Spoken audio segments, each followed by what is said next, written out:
Yes, indeed. Welcome into Gwynn and Chris. We're going to have to wait at least another year for a perfect season. Padres lose for the first time today. They fall to the Cubs 3-1 at Wrigley Field. Welcome into Gwynn and Chris. We got a shorter show today, 3 hours following Padres baseball. Crisello, Matt Scraby together in our Odyssey Palace studios. My camera just kind of following. Sometimes they just have a mind of their own, don't they? So annoying. It's like I'm trying to get on camera for those who are watching on YouTube. There we go. I'm not really in the middle of the screen. I'll fix it. You go ahead. You fix that, and we'll get underway here. Tony's heading back with the team, probably to the team hotel. So hopefully he will join us in just a little bit from Chicago, where the Cubs I thought, really, if you look at the game today, here's what happened. The Cubs look like the Padres, and the Padres look like the teams they've been beating so far this season. I mean, as simple as that. Cubs starting pitcher, Imanaga, didn't walk anybody, threw strikes all day long. Cubs made great plays on defense today. In fact, they made 2 of them in the 9th inning, either one of which, had they gone the other way, could have allowed the Padres to tie or go ahead in that game. So it was the Cubs who made the play at the end. Defensively, they were good. They stole the base today. The only steal of the day was by the Cubs. They ran the bases. I thought they did a great job of, doing what the Padres are pretty good at normally, and that is taking close pitches. Randy Vasquez, the first inning was a disaster. All right. I mean, when you're walking everybody and you're behind in the count on every hitter, that's terrible. But he came back and then retired 12 in a row. And if you go to that 5th inning, Kyle Tucker, after Ian Happ got a 2-out single, Tucker came up, and I think it was a 3-2 pitch. And Vasquez must have missed the outside corner by less than an inch. And Kyle Tucker spit on it. Now, maybe he was confused or, fooled and didn't pull the trigger, but he didn't swing. Vasquez thought he had strike 3. I think Martin Maldonado thought they had strike 3. The umpire disagreed. And I must tell you that if they would have had the ability to tap the cap and look at the replay, they would have had to call that a ball. It missed the outside corner by, like I said, a fraction of an inch. Give Tucker credit. He took the pitch. And then Suzuki came up with 2 on. And I'll tell you what, Vasquez threw him, I thought, a perfect curveball on 3-2, right on the outside corner. And then, as curveballs do, it broke just off the plate. But guys always swing at that. Not this time. Suzuki took it. Ball 4, loaded the bases. So, look, the Cubs did the thing. That's what the Padres do. They wear down opposing pitchers. They take a lot of walks. They drive the pitch counts up. They were unable to do that today against Imanaga. Imanaga kept throwing strikes, kept pouring them in there. I think he threw 13 in a row at one point, strikes. So, he looked, the Cubs look like the Padres. The Padres on the other side, look like the teams they've been playing. All right? 7 walks, a hit batter. They allow a stolen base when Maldonado fumbles the ball. Manny makes a rare error, and it was crucial with the bases loaded, right? Padres don't steal any bases today, okay? So they didn't even put anybody in motion today, I don't think. And, ultimately, they don't come up with the win. That's it. It's simple as all of that stuff. The Cubs look like the Padres. The Padres look like, the Braves did, or like the Guardians did. Not a bad game. I don't even think they look that bad at all. That's what I mean. They didn't look bad. They didn't play a bad game. It was the little things that once again made the difference. And you know what the biggest play of the game was? It was the guy beating the force at second base. What we talked about the other day with Jackson Merrill, saying, look, Jackson Merrill beats the force at second. You never see that. But this was a different play.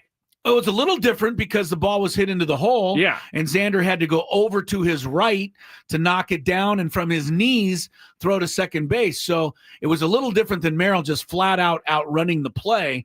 But that was the game. That gave them a 2-1 lead. That broke the tie. What do you think? And if they're not hustling, and that was Suzuki again, if he's not hustling from first to second there, then Xander makes the easy play, innings over, and you stay 1-1. So, look, we've talked about this, the margins, the little margins. The Padres are really good in the margins, and they were good today, but the Cubs were better.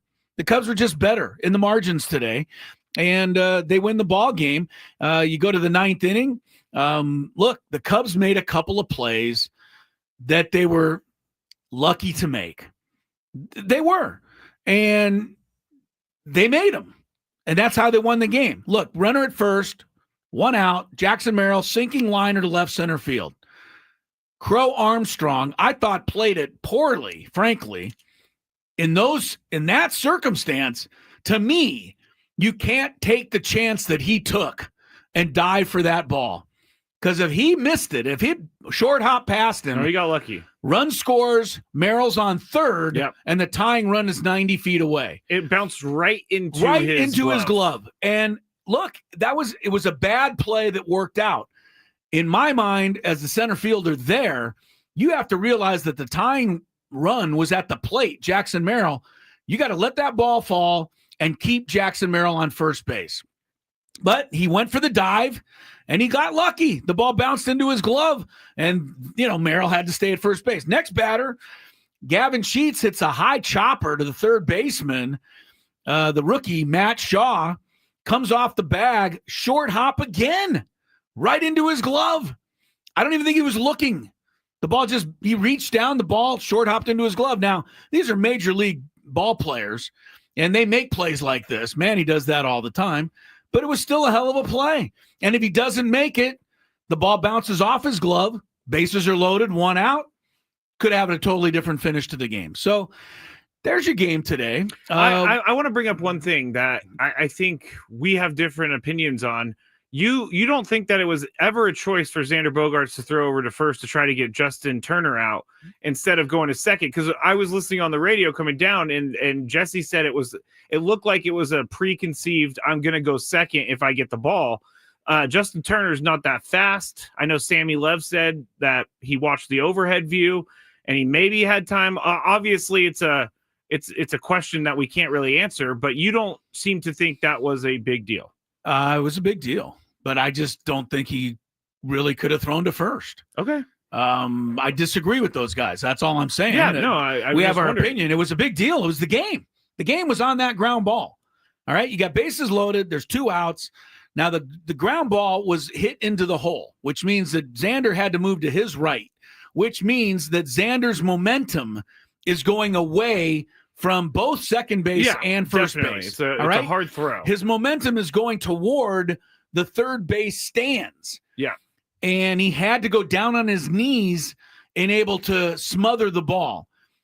I don't think from there he felt that he could get up and get enough on a throw with his momentum going the other way, all the way across the diamond to first base to get Justin Turner. And I think it's Monday morning quarterbacking is what it is, because he obviously should have tried that because he didn't get the play at first or at second. So yes, since the guy was safe at second, he should have tried first because maybe they would have got Justin Turner.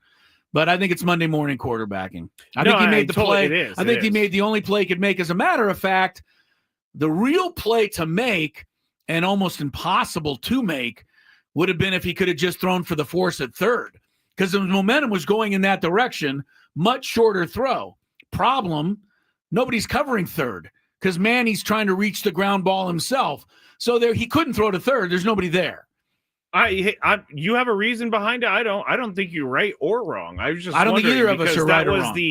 That was the question I was seeing going around social media. So it's easy to criticize after. That's what I'm saying. I'm saying if you want to criticize Xander Bogaerts, blame the game on him. No one's doing that. It's Monday morning quarterbacking. It's Monday. It's taking a look at the result of a play and saying he could have. You should have done this. No, I get it, and I'm not. You can't go back. Xander Bogaerts is not the reason they lost this game. He also got a home run knocked down by the wind. He had two home runs. Two home runs knocked down by the wind today. And Xander Bogaerts, I hate to call him one of my all-time favorite guys out, but Xander Bogaerts did not take strike three on a 3-2 pitch right down the middle with two outs in the ninth inning. It wasn't right down the middle. It was a good pitch. It was a good pitch, but it was a strike. It was a strike. You got to swing the bat there. I agree. You should have heard me in studio, Chris. When that happened, I looked at Sammy Lev and I said, you got to swing the bat. Everybody said that. Here's what happened, though. And I'm not making an excuse for Jake. If he had to do it again, I guarantee you he's going to lose. He's going to be a little restless evening maybe for Jake. to go bases loaded, 2 outs, 3-2 pitch, and have one that you couldn't even argue, right? Like, he took the pitch and that was game. It wasn't like the ump called the close pitch against him. But I think here's what happened. Ryan Presley, in that 9th inning, threw 33 pitches. That was the 33rd and final pitch he threw. Of the previous 32, about 6 or 7 of those, maybe more, were sliders that started at the knees and went below the knees for a ball. Yeah. In fact, he walked a couple of hitters on that very pitch in that inning. Okay? So, and it wasn't bases loaded. I take it back. No, it was second and third. Second and third, yeah. And if he gets a hit, they tie the game. But he walked at least one hitter in that inning on that very pitch, a slider that starts at the knees and dips below the strike zone. And I think Jake saw that pitch come out of his hand, thought it was a slider, and thought it was going to start at my knees and going to break down below the strike zone. That's why he let it go. And once he realized it wasn't, it's past him. It was in the catcher's glove. You don't have that much time. I don't like that he didn't swing, but you're right. It was a pitch that probably the last 3 pitches that Jake saw, or 3 or 4 pitches, were the same thing that went down below the zone. It's a good pitch. But you got to swing to try to fight it off. Of course you do. I mean, that's what that's what we can all say. Yeah. From my seat in the Odyssey Palace. Yes, in the Odyssey Palace, you got to swing the bat. And I haven't hit a 94-mile-an-hour fastball in my life. So no, nor will you ever, by the way. Hey, you don't know that. All right, we're underway. We got 3 hours. Tony should be joining us from Chicago once he gets back and settled after the ball game. Padres are now 7-1. If anybody would have hated that through 8 games, I don't believe you. I think you would have taken 7-1. Blow up the team. Not only that, it's pretty clear to me they can't win on the road. They just can't win on the road. Well, the stats back you up there. That's right. They're 0-1 on the road. It's pretty obvious. They just can't do it. All right. Cubs 3, Padres 1. 7-1 now for the Padres. We'll discuss more. I got a notes on a scorecard coming up. Ooh. Notes and all kinds of fun stuff from the game that you may have seen. And like I said, Tony will be with us. Countdown as well. Daily Gambit, Big Five, all the stuff. Friday, Gwynn and Chris underway. Hello, this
sending text to Scraby right now, or tweeting at Scraby. They're saying apparently being undefeated is not for everyone.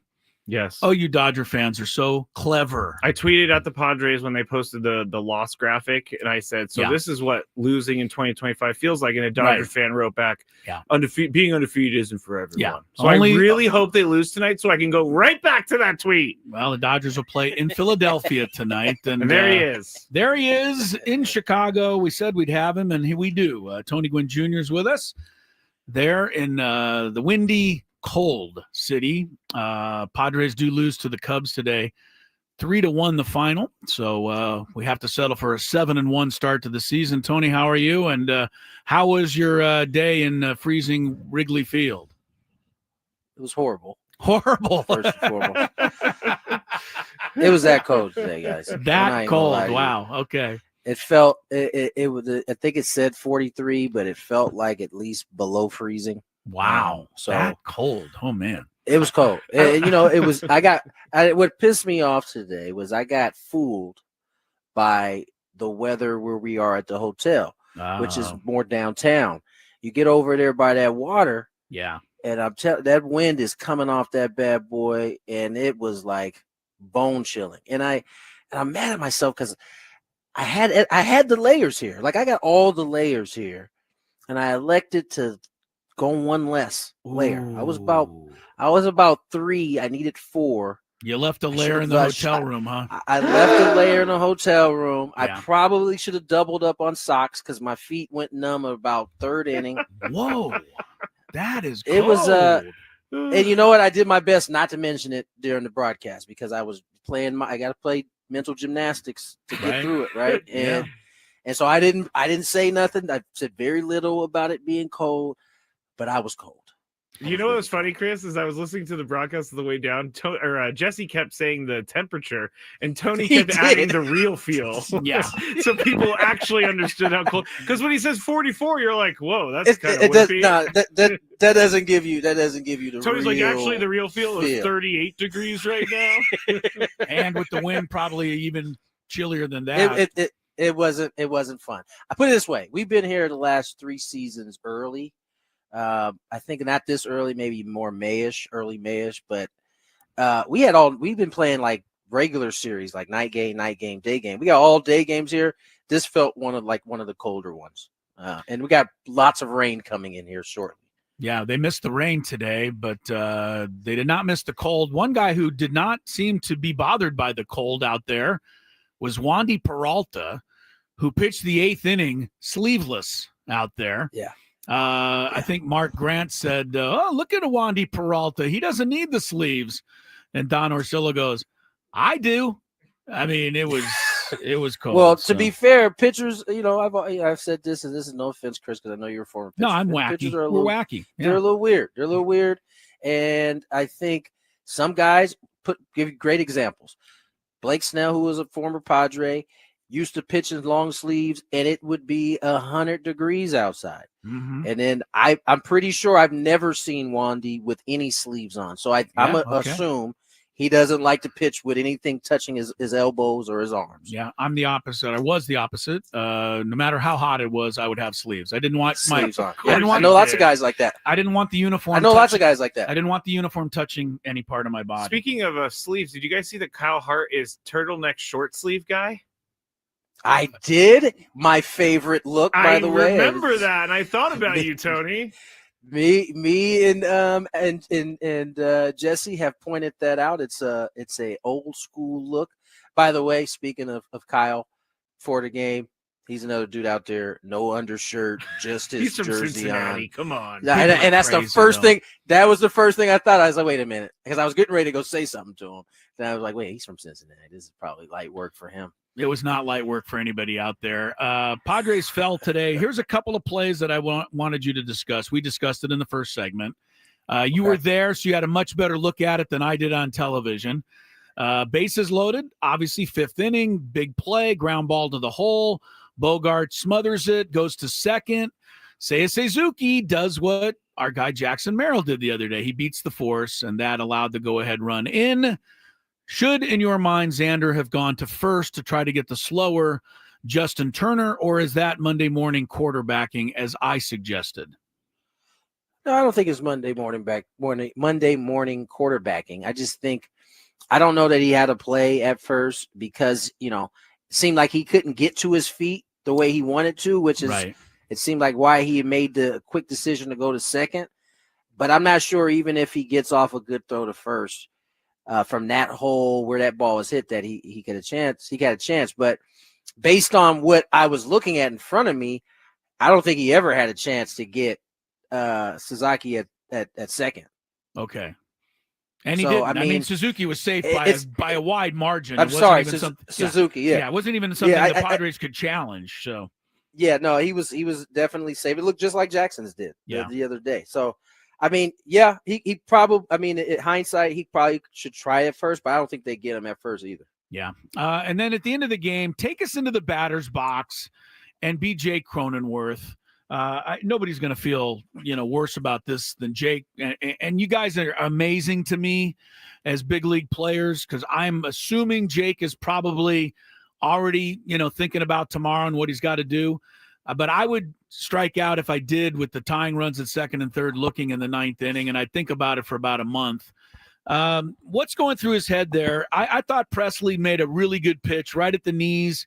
Jake may have thought he was going to dip below the knees, and then it was too late to adjust. What do you think? Take us into the batter's box as best you can. I mean, obviously, in that spot, you're looking to come up big with a knock there. I don't think anybody sees that any differently. I just think based on what he had been showing, and by he I mean Presley, a fastball may not have been anywhere in the thought process of Jake there. And if you watch that AB, or if you watch that inning per se, he was throwing a ton of backdoor sliders, curve balls. Everything was like below the zone. Like that was the one thing he was missing, but he was missing down. And so I just think he caught Jake slipping. I don't think Jake was thinking heater there. 3-2 fastball with runners on second and third. In today's game especially, I mean, how often do we see 3-2 heaters? It's usually 3-2 breaking ball now. And you live with the result. Put it this way, you had Jason Hayward on deck. Jake's doubled in this game. It's a lefty-righty matchup. I'm probably in that spot thinking I'm getting a breaking ball too. Now, I think the difference is, I think the right thought process to be, I'm aware he could throw it, but I got to stay on the fastball because I can adjust down to the breaking ball. Right. Whereas the opposite, if I'm going to sell out to the breaking ball, I'm not going to be able to adjust up to the fastball. And I think he may have been in his mind, I'm looking for the breaking ball up. If it's down, I'm spitting on it. And maybe fastball is not something that he had in his mind at that point. Yeah. Well, and the other thing too, Tony, that it was part of the equation was first base was open. So you would think that Presley was not going to give in there. And he threw a lot of sliders that started at the knees and went below the zone. And I think that's what Jake was expecting. He threw a ton of them. And what he ended up going with on that particular pitch was a 3-2 front hip kind of sinker running back over the plate. And it just locked Jake up. Yeah. And I don't know if he missed a spot or if Amaya just was trying to deke Jake some way, but Amaya gave the location up and in, like around the letters inside. And I don't know if that meant anything. That to me makes more sense. Yeah. So, I mean, he probably wanted to go up because if he happens to be ready, it's a tougher pitch to get to. The pitch up, above the top of the zone versus something that you can kind of just drop the barrel to if he is indeed looking for it. But I think it's clear he wasn't looking for that pitch right there. And that's a closer, a veteran closer making a good pitch, and maybe just kind of outthinking Jake in that particular spot. All right, Cubs win 3-1. Tony's with us from Chicago. We got more Gwynn and Chris. We'll go through some more of the game today, and we got all of our regular segments, I think, except for Chris versus the fans today. We're going to give Scraby a day off. Thank you. I'm coming up with questions, but thank you. Well, I'm sorry I answered them all this week. You really did. Apologize to you for that. More Gwynn and Chris is ahead. Don't go anywhere.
All right, welcome back, Gwynn and Chris. Finally, a Friday. And unfortunately, finally, the Padres lose a ball game. 3-1 Cubs today at Wrigley Field. Padres will have to settle for a 7-1 start to the season. Tony Gwynn Jr.'s there in Chicago following the ball game today, where it was freezing cold, but not as cold as it is in Colorado, where the Rockies and A's are playing in the snow.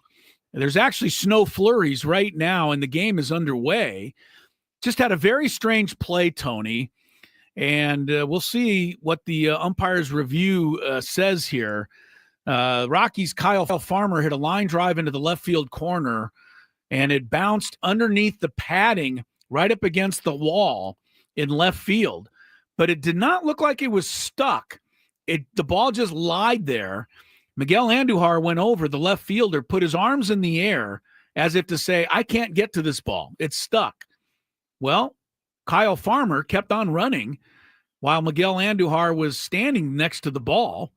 And Kyle Farmer came around for what looked like it might be an inside the park home run.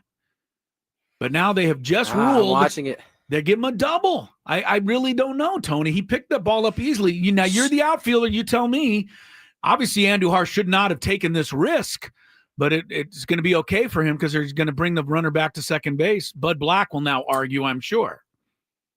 Okay, so I'm watching the play like as we speak. Yeah. And what I could tell you is there are certain places in the outfield where like there may be some type of, I don't know, indention from, let's say, a sprinkler head, or in this case, it looks like the drainage. Okay. And so this rule changed a while back, or maybe 2 years ago, maybe 3 years ago. But it used to be if even if something was stuck, if you made a move for it to try to get it out and then realized it was stuck, it was a live ball. Okay. That rule changed. Maybe Skip Schumacher's last year with the Padres on the staff, because I remember talking to him about it. Okay. That if it gets lodged in anything and you put your hands up, it's an immediate dead ball at that point. And so I say that because, it looks like there's some type of indention down there where the ball can get stuck. And Andujar did the right thing. He immediately put his hands up, because that's not like regular dirt where, the ball is just stopped. It's literally, it seemed to hit off the back end of that wall and then come down and like stick there. Yeah. And so I think by rule, they're going to end up getting this right because it actually is lodged into something. Yeah. The thing was, and that's what they called. They're going to rule it was a lodge, and they sent the runner to second. But this was just a weird one in the sense that the ball was underneath the padding on the ground. So there was a space for it to get lodged, but it really didn't appear like it was lodged. Like he did eventually just reach over and pick the ball up and not have any trouble pulling it out of there. Here's the thing, though. Like, you can see that there's some type of resistance. Like, when he goes to pick it up, it's not like he just, grabs it and pick. You can see because his other finger, like, slides down almost to re-grip it again to pull it out and throw. That's what I noticed, at least. From my view, Chris. Your view. I saw it going towards the wall, and then once it hit the wall, it just stopped. There was no bouncing around outside of the wall. True. Usually if it's going to hit the wall, it's going to bounce back. Right. But then it bounced into the wall, under the wall. Yeah, and I think that's where the lodging part comes in. I want people to understand where I'm coming from here. Kyle Farmer is the 25th man on my 25-man fantasy roster. This is why. Okay. And they just took away a home run from me because he would have had an inside the park home this run. Makes sense. I'm like, we're watching it live. I'm like, Chris, that's a ground. No, it's a home run. It was a home run. No, it's a home run. Now it all makes sense. Now you understand. All right. A's are leading the Rockies in the snow 3-2 in the bottom of the eighth with the runner at second base not getting the inside the park home run. Padres fall 3-1 today. I thought I'd let Tony in on my new afternoon game segment. It's called Notes on a Scorecard. Scraby has not yet put together a fun open for this yet. Well, I didn't know that it's official. Well, now, it looks like it's getting to be kind of official. So right. Basically, not that give us a little music to accompany it. Basically, Tony, I just sit there and scribble a bunch of notes during the game. stuff that I noticed that I want to talk about. And Scraby will make sure that you know that the stuff is written on a I don't know if you can see the paper. He called it cookie gingerbread man. If you look at the bottom, gingerbread man. If you look at the bottom of the page, those are gingerbread men across the bottom here. And this is my wife's shopping list that I'm now using to make my notes on a scorecard. So has she realized that you stole that yet? She has not yet. No. So here's some of my stuff from today. And the first thing I went with today was Bob Scanlon doing the pregame report down on the field. He looked cold, didn't he? He looked freezing. But here's what I remember. Chicago. He was a Cub. Here's what I remember. Sorry. Scanlon standing down the field by the first base dugout. And I remember him telling me that when he pitched for the Cubs, even though he had a 14-save season once for the Cubs, the bullpens in Chicago are they still down the line? No, they're out in the outfield now. But when Scanlon played there, you warmed up right in front of the stands. Okay, down the first base or third base line. Scanlon says that in his own home ballpark, when he used to get up to start warming up, the fans would start screaming for him to sit down because he was too tall. No, they didn't want him in the game.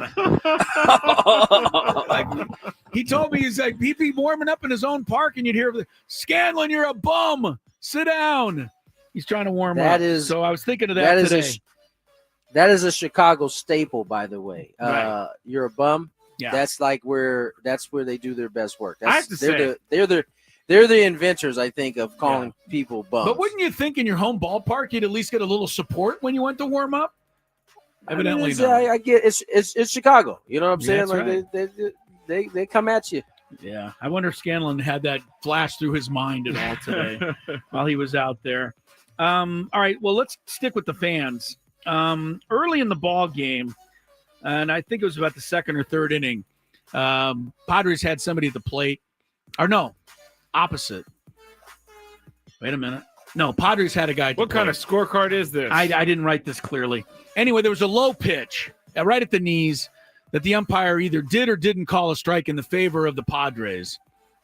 And some guy sitting, you probably heard it, Tony. Oh, this guy was amazing. Yeah, for sure. Right below I could hear the him booth, all game. screaming. He was pretty good. He's screaming all over the place. You're a bum, everything else.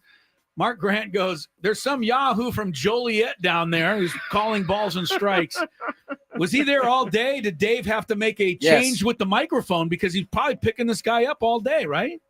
He didn't make a change in my microphone because I sure enough could hear him. You could hear him all day. All day. Well, we had what was his name? Shane Livingsvarger behind the dish today. That's who was the ump. Okay. Who was a little tall, and so he was making comments about the zone all game long, and I didn't think he was that good. I thought he was just yelling most of the time. Yeah, he was. Xander Bogaerts, a couple of bombs to the ivy today, and that reminds me that when you hit the ball to the ivy in April or March or April, there's no ivy. No. Have you played in Wrigley Field? Because that wall has got to be very unforgiving. Jackson went back there and was reaching for it a couple of times. I'd imagine as an outfielder, playing Wrigley with no ivy is one of the more dangerous outfields you can play in, correct or no? That's why the P. Crow Armstrong play early in the game was a very difficult play because your instincts at this time of year when it's cold is like that brick wall is coming. And so your natural instinct is to kind of alligator arm that particular play, but he got enough of his arm out there to snag that ball, took some extra bases away. I think my first ever opening day start came in Wrigley Field with no ivy on. Yeah. So I enjoy that. I also enjoy coming here during the summer where it's green. I think you have two pictures of Wrigley. Early Wrigley, it's usually gray in your thoughts. It's usually brown ivy. Summer Wrigley, you think clear skies, green ivy, daytime or nighttime. Yeah. The only game I ever went to in Wrigley was in the month of May, and I was shocked because I couldn't wait to walk in and see the ivy, and it wasn't there. No yet. ivy. Oh man, when I went in Too early. August, it was perfect. Yeah. Ivy. Oh man, it's got to be Booming. amazing. Love to I see even it. walked all the way down the line to try to get a better look at ivy. The only time I'll ever go and look at a plant closer just to see what it looks like. All right, we'll get to Pete Crow Armstrong a little bit more on the notes on a scorecard, but Jackson Merrill doubles to left center field and extends his hit streak to 8 games. That is the longest by a 21-year-old in Padre history to start a season. And Tony, he jumps on the first pitch. 5th hit that he's had already this year on the first pitch. Is this something that they will start adjusting to with Jackson? And what will he do to combat that? I think it's less about swinging at the first pitch and more about his pitch selection. I think there was a portion of spring training where we heard conversation about him wanting to have better pitch selection, and it led to him being a little less on the attack at a certain part of spring. And then all of a sudden, I think he had a few bad ones, and he just kind of reverted back to what he's doing. I think he should stay there. I think he'll learn what pitches not to attack as he gets more experience under his belt. He's doing pretty good with the kind of pitches he's attacking at this point. So Yes. if I'm him, I'm not changing it. Let the league make its adjustments, and then you just got to make it along with it. Yeah, absolutely. We'll see if people start going outside the strike zone to Jackson early in the count. All right, after that double, Brandon Lockridge came up. Or no, after Jake hit a double in the 5th inning. Sorry, Jake. Lockridge came up with nobody out. Mike Schilt called for the sacrifice bunt, move him to third, try to take a 2-1 lead. With the number 9 hitter coming up, Maldonado, that is not something you often see. And in this case, it didn't work out because Maldonado bounced to short and Jake got thrown out at the plate. Did you like that at the time, Tony? The sack bunt there in the 5th inning. Playing a little Monday morning quarterbacking as we are. Yeah, I did. I think a couple different things there. Toddy's coming up behind them. Should, you get to a spot where. So if Maldonado doesn't get it in, then Fernando can.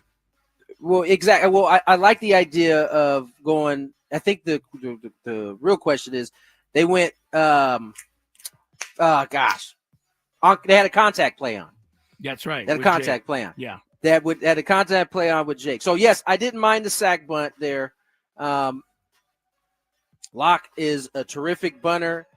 You hope that he can get a bunt down where he's basically bunting for a hit. That's the kind of speed he has. Right. It turns out that it ended up just being the sack. They go contact play with Maldonado up.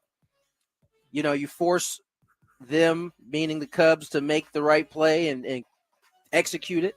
They do.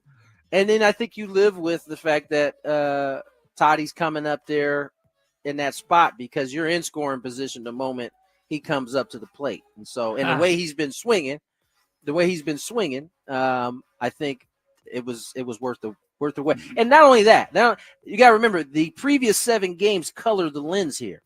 The Padres have executed at an extremely high rate in the first 7 games. So why do anything different in this spot? It's worked to this point. Today it didn't for like one of the first times, and now you have to live with the consequence. Fair enough, and I'm with you there, but I did mark it down as something to question later on in the ball game. Now in the 5th inning, that was the key inning of the game, and it was early too. Still, right. Sorry, go ahead. No, that's fine. Bottom of the 5th, 2-out single by Ian Happ, and that ended Vasquez's streak, 12 in a row. By the way, Vasquez, after a horrible first inning, I give him a lot of credit for bouncing back and settling in there and giving me 12 consecutive outs. That showed me something. He threw 34 pitches in the first inning and then only 34 more to get to the 5th inning. So he did a nice job. But the key moment for me in that inning was the 3-2 pitch to Tucker that was maybe a half an inch off the plate that he took. And then Suzuki on 3-2 laid off a curveball that was another inch outside. Those are things the Padres are very good at doing. Cubs did it today. It loaded the bases, set the stage for their 2 runs. Give them credit is what I'm saying. You definitely got to give them credit. Listen, they came in playing pretty well. They just swept the A's. They've been playing some pretty good baseball.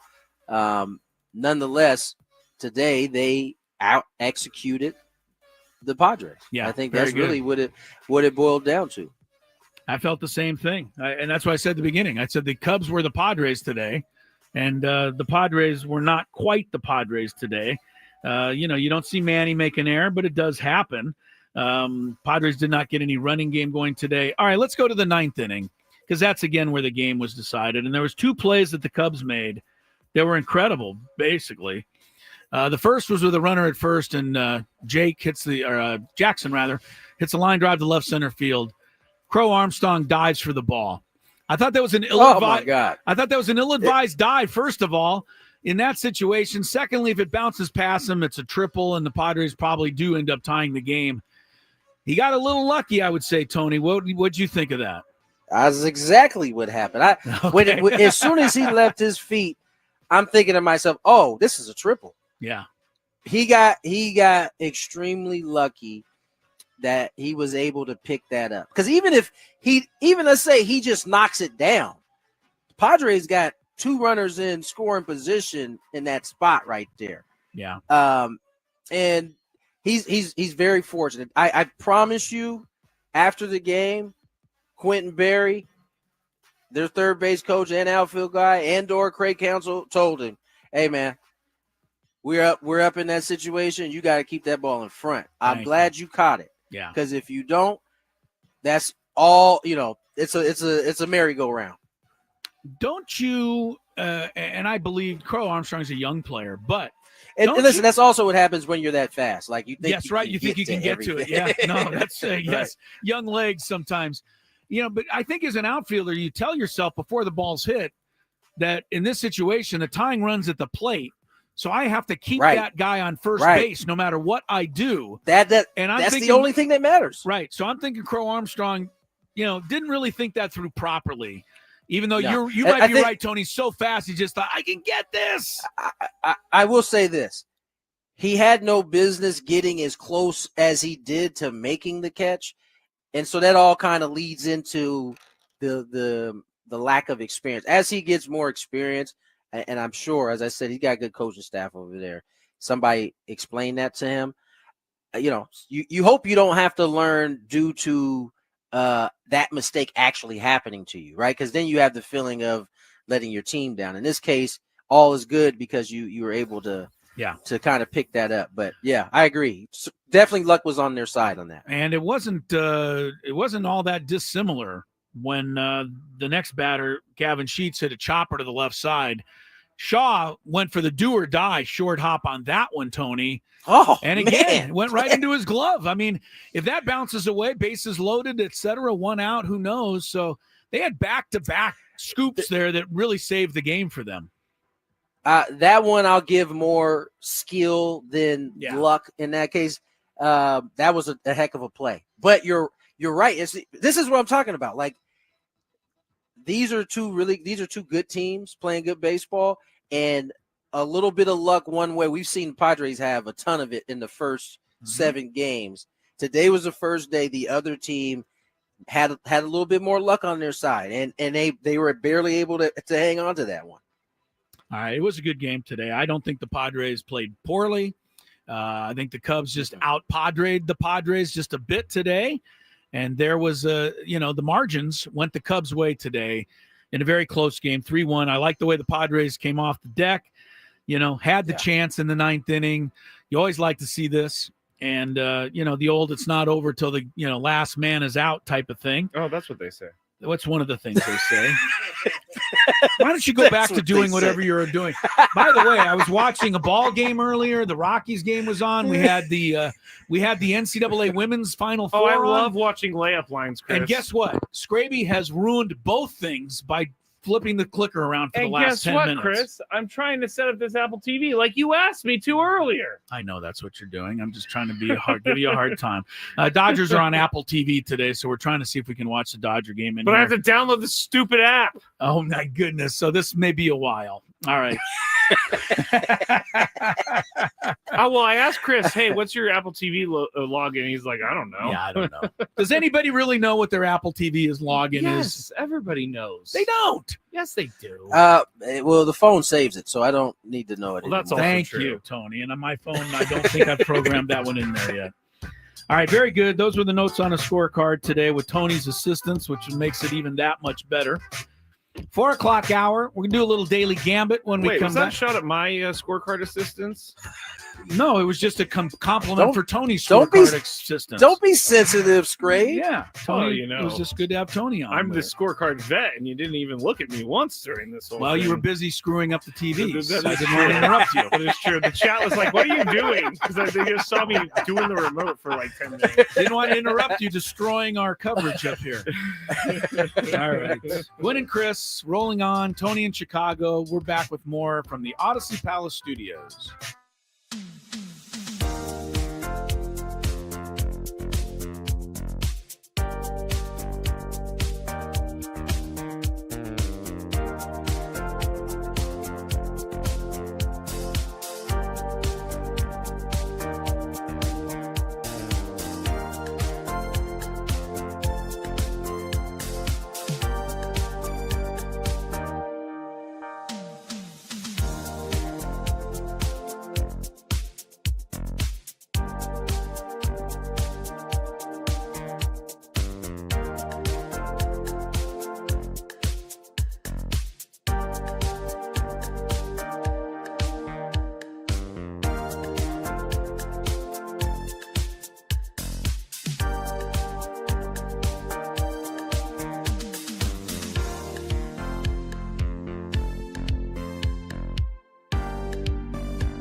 All right, welcome back.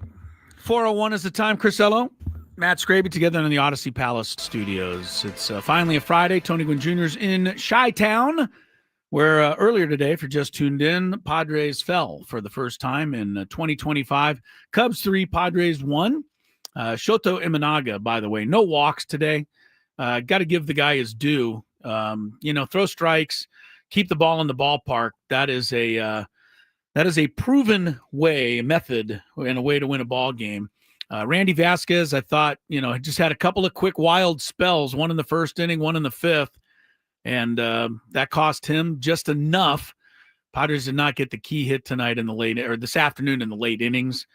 So they will turn to Nick Pivetta tomorrow, who will try to prevent the season's first losing streak. We have a little daily gambit coming up here. The NCAA Women's Final Four is getting underway shortly, and we'll keep you up to date on that. Texas and South Carolina play in the first game. Scraby, why don't you get us going here on a little daily gambit stuff? I've been so consumed with this. You're Apple doing TV You're stuff. doing an amazing job. I forgot. You're trying and doing it all, but we can't get the Dodger. You know game, why? So. You know why? Because it's Apple. Okay, that's why, everybody. Is Apple? You're blaming Apple for all the problems? Yeah, they're making it really hard for people to watch games, and I'm over it. Tony says, you're talking to somebody that would like to see everything on cable. That's true. All right, this is what I'm talking about. The stress involved with trying to stream something. You're living it right now. Do you like money? I think about money a lot. Do you like money without doing anything? Winning. Do you want to make money while watching sports? I think Washington is immortal luck. Washington! Woohoo! If you answered yes, this is your segment. Just don't blame us when you lose. Nothing is ever your fault. It's your game. Take it. Gwynn and Chris go through the top bets of the day in The Daily Gambit on 97.3 The Fan. Daily Gambit is our daily sports betting segment here on Gwynn and Chris. Please, everybody, gamble responsibly. Before we get into it, this hour on 97.3 The Fan is brought to you by your local San Diego County, the UPS stores. Your local San Diego County UPS store locations are hosting a shred event from April 7th through April 15th. 50% off shredding services. Visit theupsstore.com for the location nearest you. See store for details. Well, little known fact, one of Chris's favorite things in life is shredding papers. So it is not one of my favorite things in life. I thought you told me you love shredding papers. I absolutely don't. It is a job that I get pawned off on me often by my wife. I didn't realize. I thought you loved shredding papers. I really was saying that. No, I really don't love it. I've done it here because my wife gives me a stack of stuff to shred. I always go, my argument is if somebody really wants to dig through my trash and find something, good on them. I don't believe that people really do that. Yeah, they do. But my wife is convinced they do. So she wants everything shredded. So Chris, people do that. I know. This is why I do it. So I go shred stuff, but at home we have the little Walmart version of a shredder that can do like one paper at a time. At work, we have an industrial. We have the industrial shredder, industrial joint, which is why you see me shredding at work often because my wife makes me do the shredding. Well, so I bring stuff here. Don't out yourself now. I know now I'm going to be told by the higher ups. That shredding cost us money every time you run it through there. Don't worry, Braden takes up all the paper for his boards that he does for calling games. Okay, well, you're fine, Chris. I think I'll be okay. No, I don't like shredding stuff. I don't like shredding. All right, let's get into the bets we made yesterday. Yankees were home to the Diamondbacks. The Yankees were -1.5 on the run line. You guys chose the Snakes. Yeah, it was your fault. I chose the Yankees. Yankees win 9-7. Right. I forgot about your hissing snake sound. Someone sent me, actually Brutus fan sent me this on Twitter. Remember the guy who had a snake on his head and he was a YouTube sensation where he was like, "Ooh, I'm a snake." Do you remember this guy? I don't remember it's that good, guy but that's where it comes from. Nestor Cortez, over under 4.5 strikeouts yesterday. Chris went over, I went over, Tony went under, and good for Nestor.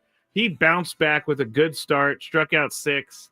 I think they won 1-0. By the Brewers way, did. yeah, did you hear that the Reds now have lost 3 consecutive games by a score of 1-0?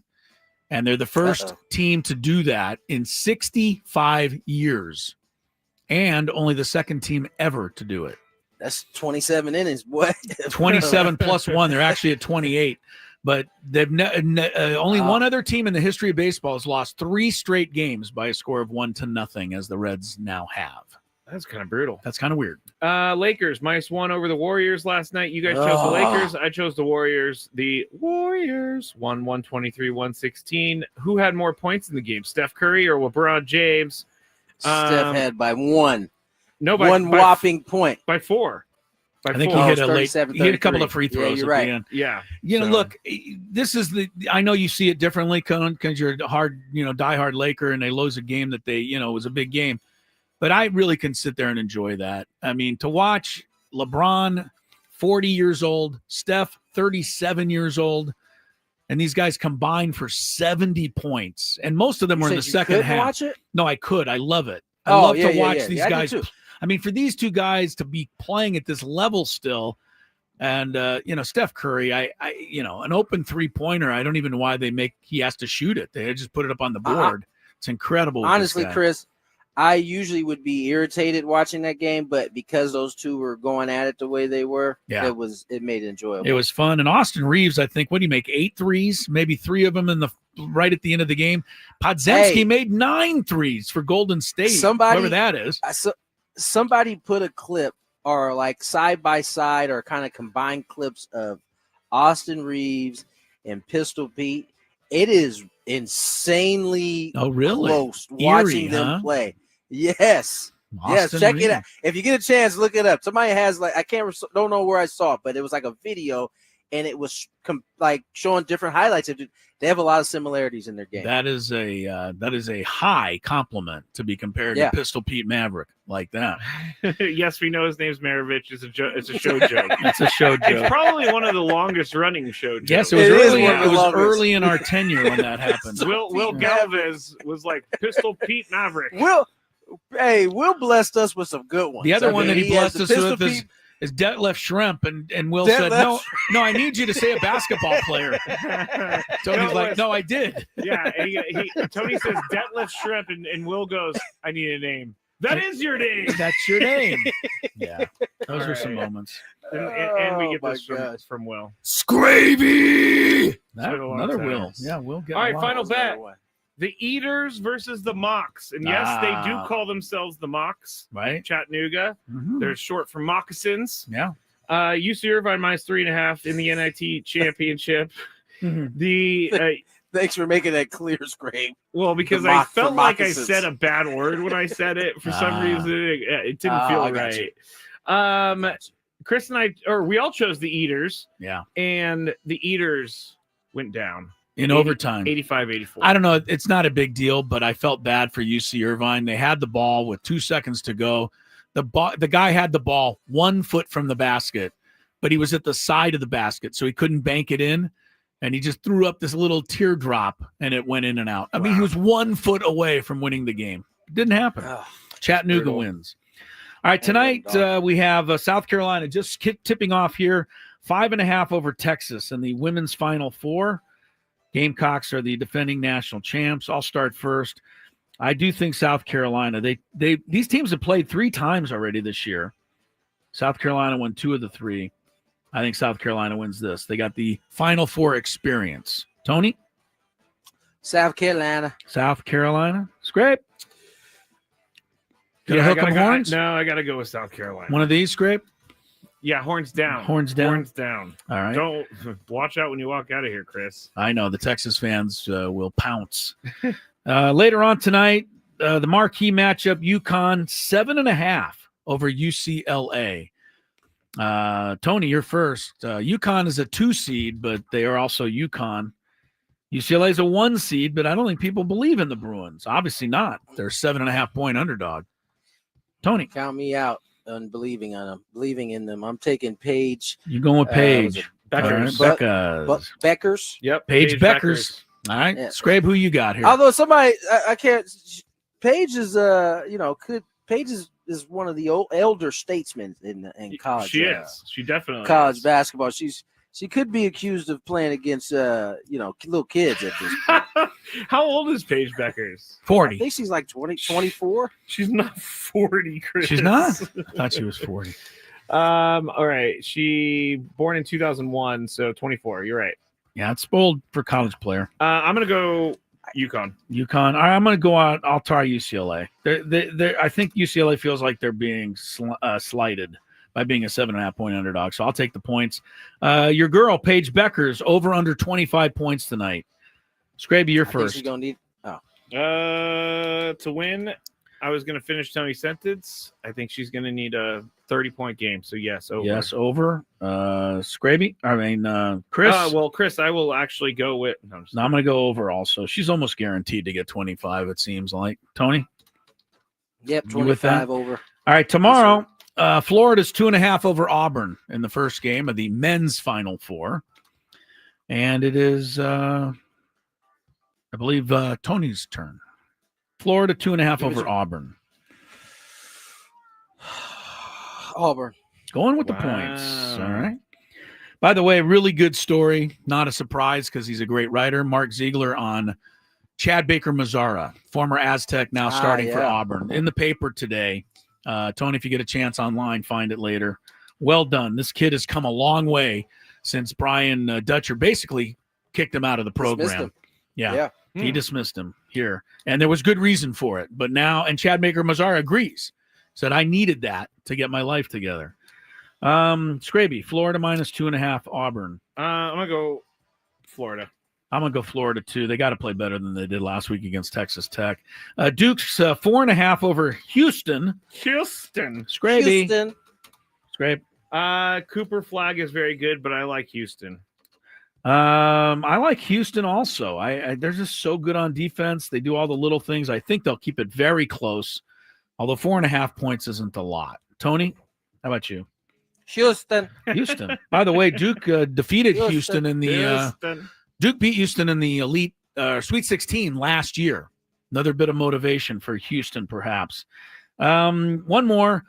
Florida-Auburn game. Total points, minus 25. Total points in the Duke-Houston game. Chris is first. Got it? Scrape? Yes. Add up the points in both games. Yes. Florida-Auburn, minus 25. Duke-Houston will be in the 50s. Florida-Auburn probably be in the 80s. So I'm going to say Florida-Auburn beat that. Okay. Tony. Who scores more points between total the two game. games? Yeah, Total game, yeah. Yeah, Total points for the game. Give me Houston and Duke. Plus the 25? Plus 25. Oh, yes. they get plus.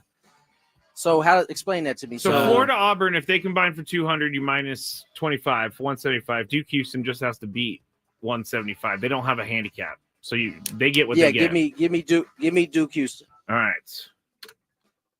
I'm gonna go Duke Houston as well. All right, you guys get the 25 points. All right, very good. What do we got to do? I'm sorry. This is becoming kind of a thing now, and it's not. We got to go to 18. Oh.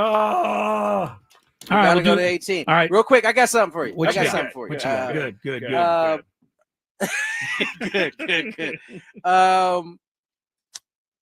Did you guys see what Mr. Harper said today? Mr. Bryce Harper? We're talking about Bryce? Mr. Bryce Harper. I did I don't not. know. I think Bryce might be the new hated man. And Did you say something about Jackson's contract? No, not at all. Okay. Not at all. But I'm pretty sure that folks aren't going to like what he said here. It said,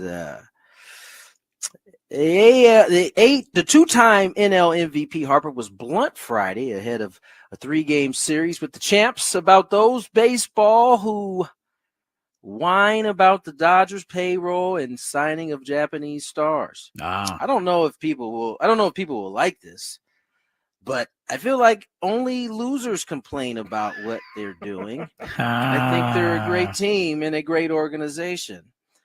I have a feeling he might get a little stronger booze. He might get some pushback on this, but I don't necessarily disagree with him. I mean, look, the teams that are really trying to win games are out there spending what they can to try and win. They already all make so much money. We know this from, not the TV revenue so much anymore, but, just baseball teams are worth so much money. And for me, these owners that don't want to compete, don't want to spend, where are they in the standings? They're all in last place. So Bryce Harper's just telling, right, as you say, Tony, he's telling facts. And I don't think the Padre fans should even complain about it. The Padres have the 9th highest payroll in baseball and have done, quite well in going out and spending, and they're not losers. So I don't believe he's speaking about us. You know who's a loser? Bryce Harper. He's never won a World Series. Those are the type of responses we're gonna get moving forward. He probably will hear that a few times. I really don't actually think that he said anything like egregious, but it is annoying. He did not. But what he said is annoying, or what they do is annoying? No, what he said was annoying because the more that they normalize this, the more that it's just going to keep getting out of control on one side. This is loser talk, as is what he. No, he's normalizing one team having a leg up on everyone. Like I want players out there, and I understand why Bryce Harper thinks this because it will better the game, and in the end, he'll probably make more money. 15 seconds, buddy, to get your thought in. Ugh. That was too much. My brain just exploded. I will tell everybody on the other side, but I don't really think what he said was too terrible. I don't think it was either. So too bad. If the shoe fits, wear it. And Bryce Harper's calling you out as a loser, and you feel like you are, then you can take offense to what he said. I do. Scraby? Right. Scraby's a loser. I am not a loser, and I am not a mark. I think we need to clip that. I am not a loser. You're going to need to use that as the show goes forward. I know one thing. Bryce Harper, not a scrapinator. All right. We do now can break for traffic on Gwynn and Chris. From the 855 Get Ross Traffic Center.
Here to deep left field. Happ is back towards the corner. At the wall, looking up, gonna go! Martin Maldonado's first home run as a Padre is a 2-out shot here at Wrigley Field, and we got a 1-1 game in the third. Found money for the Padres today. Martin Maldonado. You figure him to slug maybe 9 or 10 of those this year. And one of them was today. Unfortunately, it was the only run the Padres got. They fall to the Cubs 3-1 at Wrigley Field. Chris Ello and Matt Scraby together in our Odyssey Palace studios here. Finally, a Friday. Tony Gwynn Jr. Spent some good quality minutes with us there from Chicago. And he is off for the rest of the evening. Such so we'll take you game time for them on a Friday. 11:20. This is when the Cubs always play. I don't know where have you been. I went to a night game when I went to a game. Well, before 19, what was it? 88. They didn't have lights. They had every game was at 11:20. So crazy. it's a very normal time for a Cub game. All 3 games in this series will be played at that same time. So tomorrow at 11:20 and Sunday at 11:20. Padres suffered their first loss of the season. When will the Dodgers lose? So far, they're down 1-0 in Philadelphia, bottom of the third. Phillies are off to a good start as well at 5-1. So that's a pretty good matchup there in Philly tonight. Scraby's been working tirelessly to try and see if we can somehow watch it. We've came up some steps. We've made some steps forward, but we're still not there yet, Scraby. There are so many hoops you have to jump through to stream a game. And This is why I can't stand the whole streaming world. I blame Apple. Is it just Apple? I mean, could you get on Netflix easier than that? Oh, yeah. 100%. If you don't know the password, you can't. Well, yeah, of course, if you don't know the password. But once you know the password, I can get in that. Apple makes you it's sent a code to a device and no one could be there for the device. So I had to cancel the code to the device. I had to send a code to someone else. It's a battle. It's a battle. I'm thinking that the show will be over and then you'll go, hey, he's still working on it. And you'll go, wait, I got it. And then the show will be over. So the Scraby show will have it. And Scraby it'll be show will bottom have of the ninth when we get it working. I got to say something real quick about Bryce Harper and his comments about it being okay that the Dodgers spent a bunch of money. Em McKee gave me this point actually on the chat. It's really easy to say that when your team is the 3rd highest spending team in the league. I mean, if he was on a team, I don't even know what the Nationals are at right now. If he's still on the Nationals and they're middle of the pack, I don't know that he has the same opinion. I think he'll always have that opinion because Bryce Harper is one of the $100 million type ball players. These guys always want owners to spend extreme amounts of money. That's how, Bryce Harper makes his living on an extreme contract like that. Guy. There's only a certain number of upper echelon guys. But I also doesn't make sense for the everyday regular player. Well, there's something to be said here. The owners can afford to pay these guys a lot more money. And, you keep looking at it from the perspective of, these salaries are way too high. These guys are lucky to make the money. I look at it from 2 perspectives. 1, the owners, why should they keep the money? And 2, I still see the Rockies at the bottom of the standings in our division and other teams like them who are just collecting money. And that is more distasteful to me than what the Dodgers are doing by trying to dominate the game. See, at least you could just count one team out. That is okay to me. It's not actually. Hold on.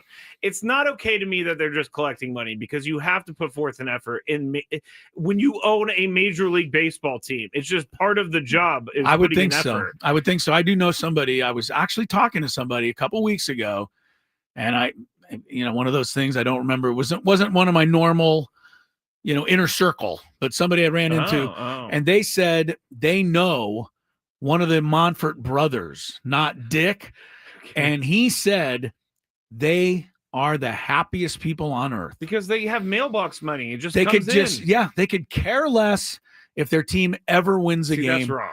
Of course it's wrong, right? It's way worse than anything else. The fans need to take it into their own hands. That's how you tell an There's owner only one way that the Rockies will will ever change, right? Is if the fans completely stop showing up to the game. But fans can't do that.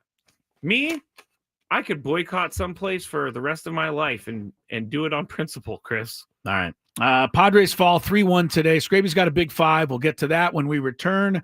Final 4 for the women has started. Texas 12, South Carolina 9, keep you up to date there as Gwynn and Chris continues.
right, NCAA Women's Final Four. Good start to this first game. Texas 19, South Carolina 18. The end of the first quarter. Every time I watch these games, Scraby, I really, just get better and better to watch these kids play. On the women's side, the game is so much. If you watched women's college basketball, say 5 years ago, and you thought, give it another look, because they're so good now compared to even 5 years ago. The play, I mean, there's a beautiful spin move for a hoop there. They shoot the three. It's physical. It's good. It's good basketball. The only difference is that they're not above the rim. To which Shaquille O'Neal said he thinks they should lower the rim. I know, and I've seen all the arguments against, and I agree with all the arguments against. I do too. The argument against is that everybody's been playing on a 10-foot rim. Right. They'd have forever. to completely change everything. Number one, number Move two, the 3-point lines, all that stuff. And some people just like the women's game better anyway, because there's, more intricate passing and things of that nature that need to be made to get a basket, as opposed to just muscling up and dunking the basketball. Yeah, I don't need them to dunk all the time. It would be great, though, I must say. To have if they could slam a jamma. If they could fly through the air and, slam one down, maybe in, who knows? Maybe in another. Yeah, I think that it'll another happen dimension. At some point. All athletes just keep getting better and more athletic. Good point, Scraby. 1-0 Phillies. Dodgers coming to bat in the top of the fourth. We're still not watching the game, despite still waiting that login every code. effort to try to log in to Apple TV. It hasn't happened yet. All right, we're going to get into the Big Five, see what else is happening. Padres, if you're just tuned in, are 7-1 now after the Cubs knocked them off 3-1. Good game at Wrigley Field. Padres had a chance, 2 outs, runners at second and third, top of the ninth. Jake Cronenworth today did not come through, and they left the tying and 2 tying runs on base there in the ninth. You look at the game. The Cubs scored on a bases-loaded walk, on a fielder's choice ground ball, and a rare error by Manny at third base. Yeah. That's it. They did not get a single, base hit RBI today. Padres, in a sense, gave them 2 of the 3 runs they got. So, Cubs out Padres the Padres today. Played just a little better than the Padres.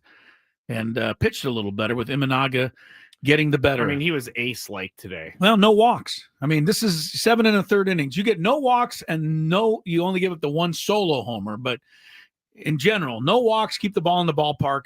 Going to win a lot of big league games. Quietly, I mean, I guess it wasn't quietly last year because he jumped on the scene. Everybody thought he was going to be Rookie of the Year. But out of all the Japanese pitchers that have come over here, he might be the best one right now. He's one of the best, and he's one of the least talked about. Exactly. Right? I mean, you think people talk about Sasaki, Yamamoto, or Imanaga, right? It's not even close. Yeah. But Imanaga. You never hear about Imanaga. No, he's better than both of those guys, I think. Me too. All right. Traffic, Big Five. Let's. From the 855 Get Ross Traffic Center, protecting San Diego after accidents or injury, here's Kelly Danick. Traffic sponsored by your local San Diego County, the UPS store. Still clearing across the coastline, southbound 5 at La Costa. That's over to the right shoulder. And southbound 805 just past the 8. Stalled vehicle over to the right shoulder. Your local San Diego County, the UPS store locations are hosting a shred event from April 7th through April 15th. 50% off shredding services. Visit theupsstore.com for the location nearest you. See store for details. I'm Kelly Danick with Gwynn and Chris, San Diego's #1 sports station, 97.3 The Fan. It's that time of the show when we check on the latest in sports. Only the most important topics and questions are brought to light. Stop what you're doing and listen. These news stories will astound and amaze you. The one, the only. Oh my God, who the hell cares? The Big Five starts now on 97.3 The Fan. This hour on 97.3 The Fan is brought to you by Robert Half. At Robert Half, we found that 67% of companies want to increase contract talent. That's why our recruiters' expertise and award-winning AI work quickly to find the skilled candidates you want. At Robert Half, we know talent. Visit roberthalf.com/talent today. Number 5. Now, I wanted to get into this yesterday, but I didn't fit it in there, Chris. Your favorite agent, Scott Boras, has some Don't thoughts. I call him something different? Boros. I call him Boros, yeah. I don't know why. He was very kind to come on our show many years ago. He seems like a really nice guy. One of the very few interviews where I felt a tad intimidated. Well, yeah, because he was like... It's kind of a bigger than life presence. He almost is. He almost is. One more thing about Scott Boras. He's a soft talker. Yeah, that's true. You had the microphone turned up cranked as high as it could go, and I still couldn't hear him. That's why I like when we have the overhead microphones, because it can be next to their mouth. He had his microphone down on his lap. Right. But here's another thing, just about the soft talker.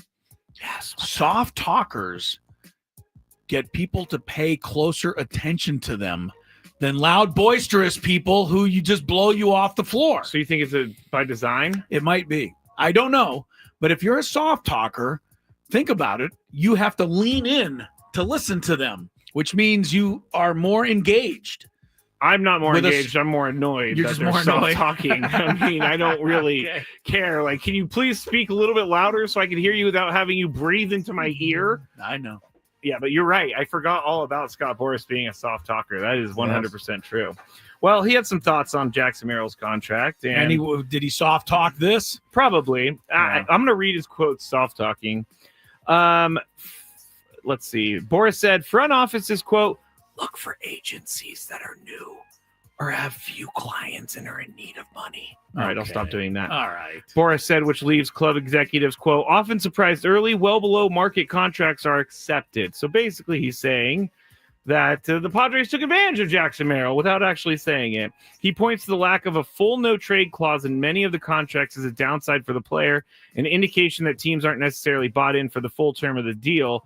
He went on to say, quote, when you examine the majority of early deals, two common factors direct the true intent of seeking an early contract. One, cost containment, and two, increasing trade value. Early deals rarely, if ever, include full no trade clauses, meaning the club wants the right to move the player, increasing trade value and sell off the more expensive years when the player is older, which he is right about that.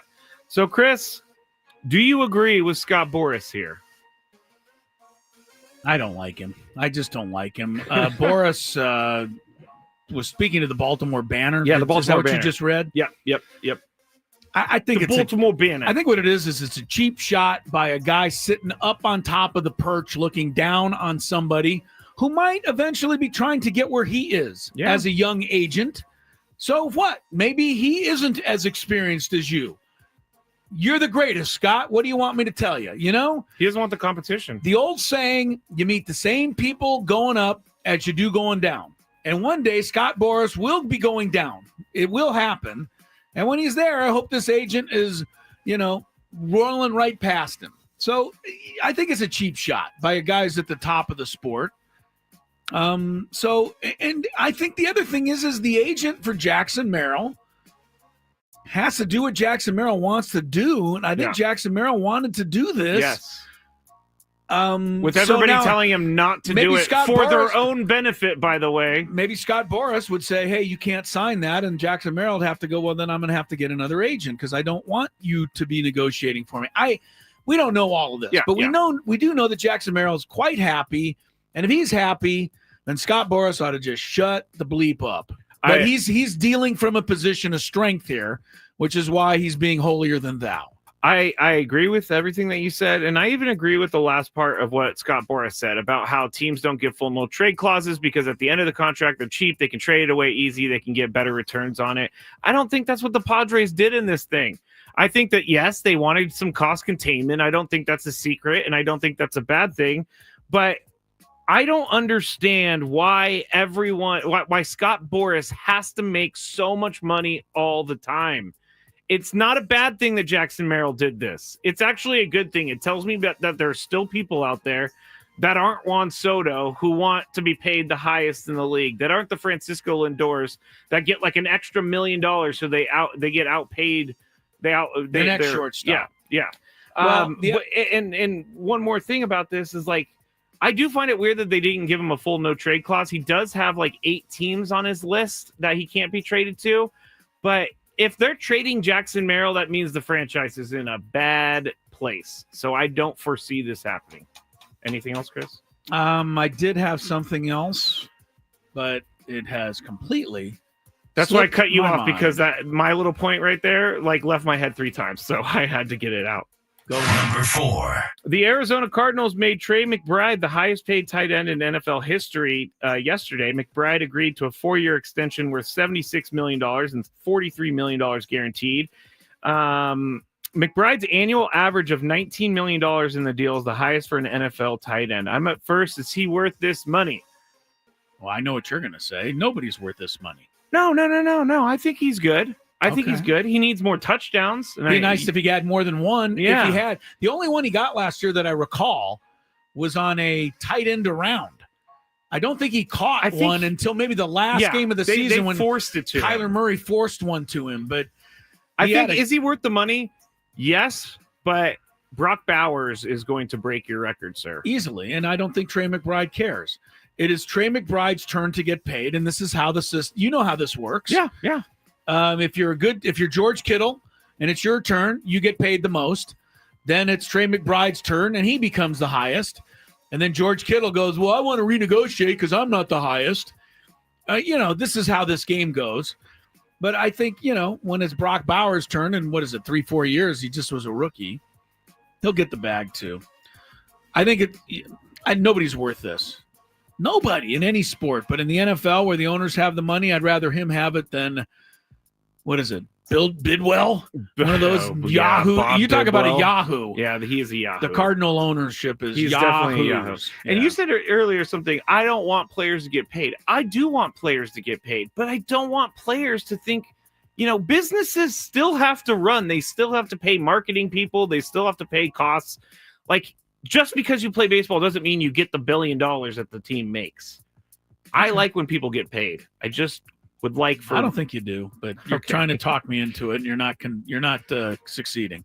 Number 3. The NBA fined Memphis Grizzlies star Ja Morant $75,000 after he again made a gun gesture with his fingers in his team's 110-108 victory over the Heat last night. Despite receiving a warning from the league for performing the same celebration earlier in the week, the league's announcement of the punishment, the NBA said Morant was being fined, quote, for twice making an inappropriate gesture on the playing court.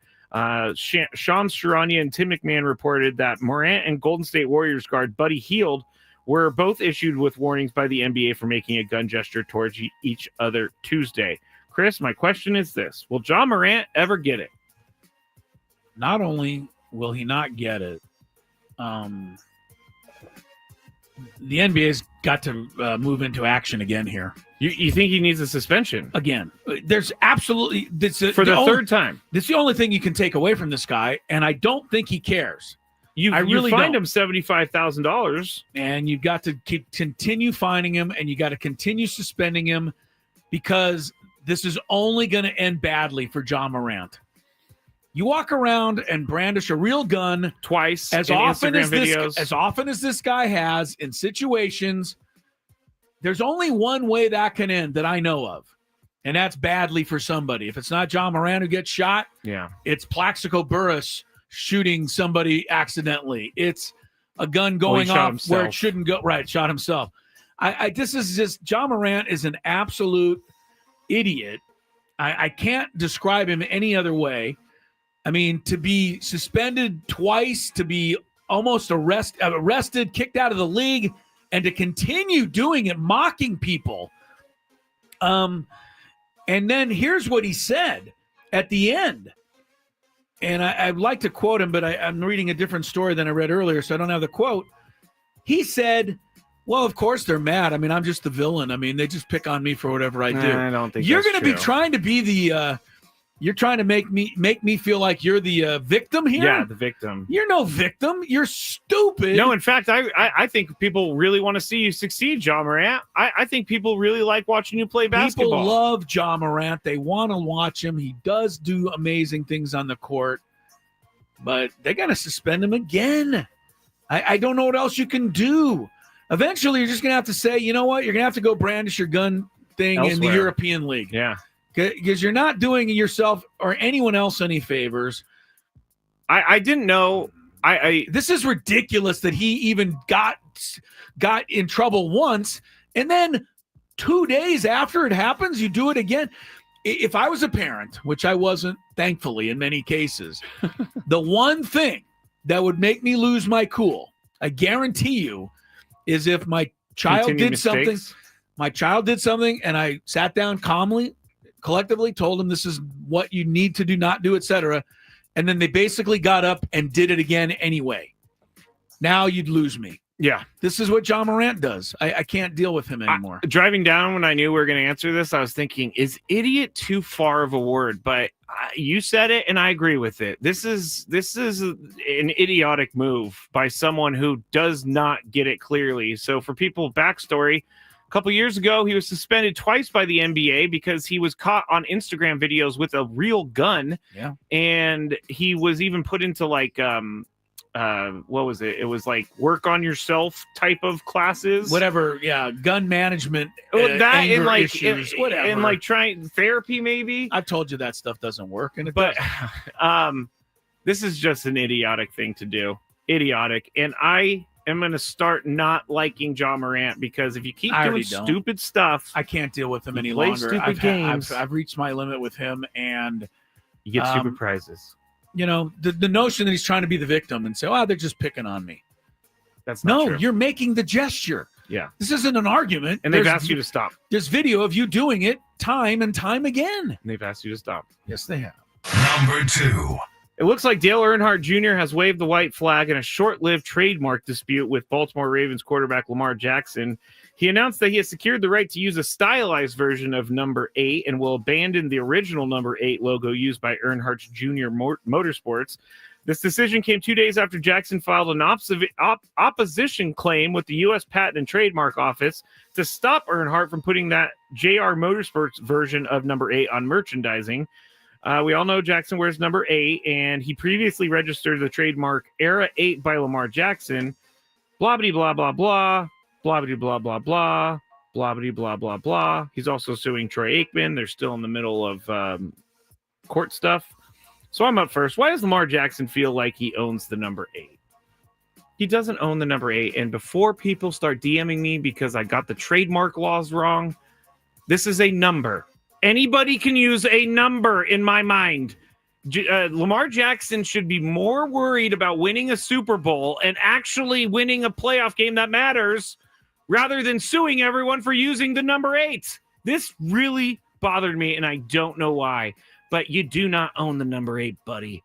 You don't. And save the DMs about trademark law. Chris? This just in, Lamar Jackson has sued the he sued the game of billiards. Oh, the 8 ball. Playing a game that's called a great 8-ball. Man, that's a great point, Chris. He has sued the all of the Olympic ice skaters for doing figure 8s.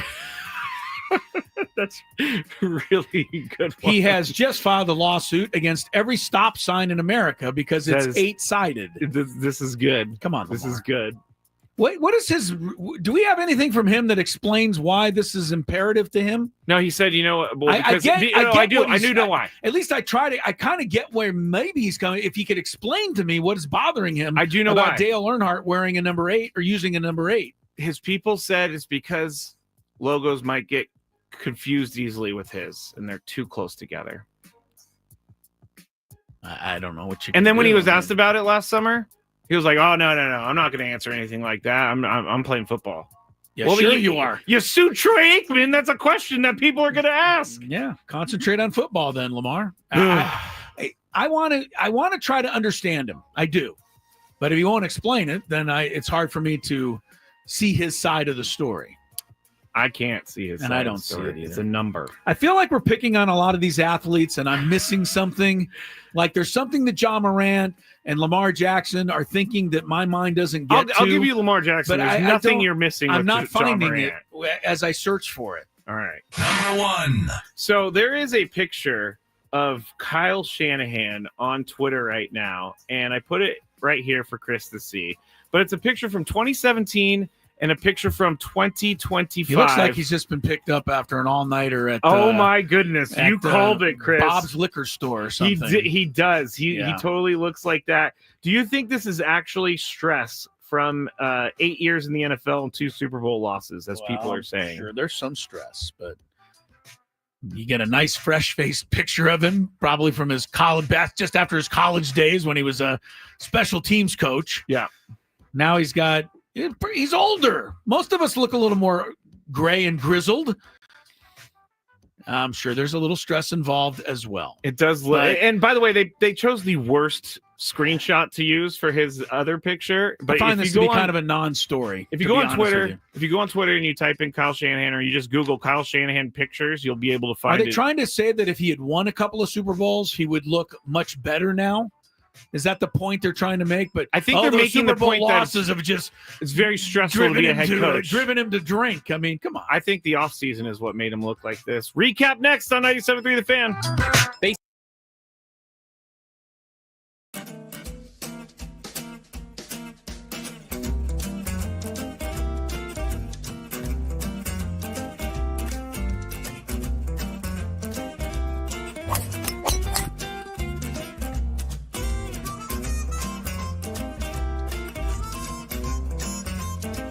These things, it even tells you, hey, there's a canyon over here, don't hit it here.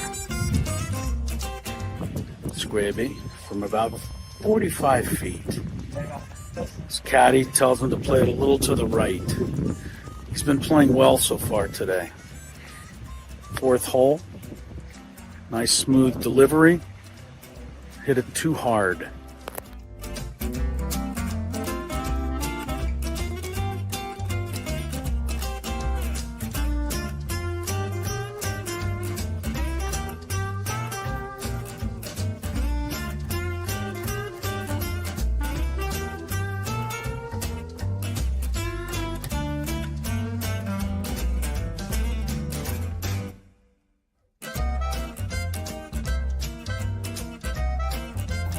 Sasquatch. So Chris says that he can't play golf, but this is the second birdie putt he's made for us. This time it was like 20 feet. Thank you very much, Greg. But once again, you're hitting some very nice shots as well. I'm not used to complimentary to you, but I can't help but be complimentary. Your shot making. With my what? Your shot making. You hit some.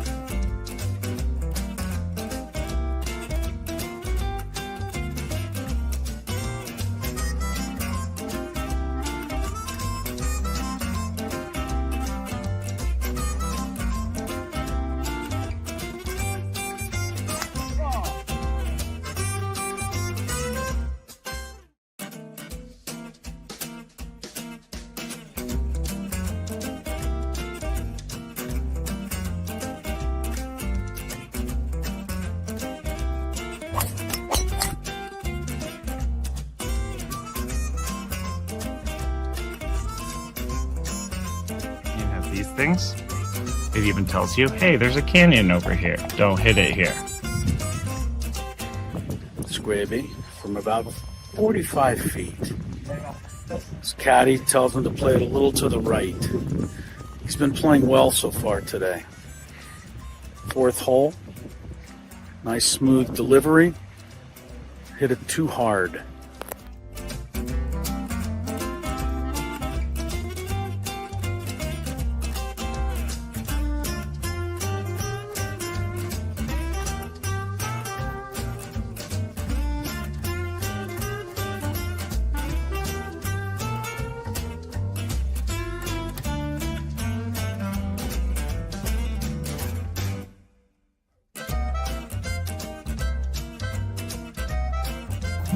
Sasquatch. So Chris says that he can't play golf, but this is the second birdie putt he's made for us. This time it was like 20 feet. Thank you very much, Greg. But once again, you're hitting some very nice shots as well. I'm not used to complimentary to you, but I can't help but be complimentary. Your shot making. With my what? Your shot making. You hit some.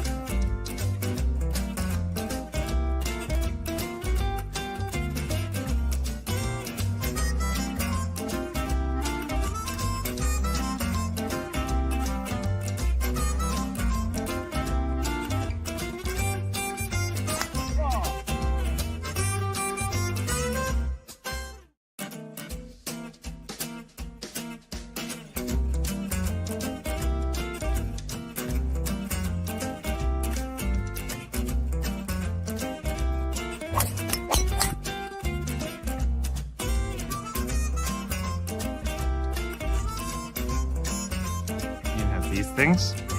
It even tells you, hey, there's a canyon over here. Don't hit it here. Scraby from about 45 feet. His caddy tells him to play it a little to the right. He's been playing well so far today. Fourth hole.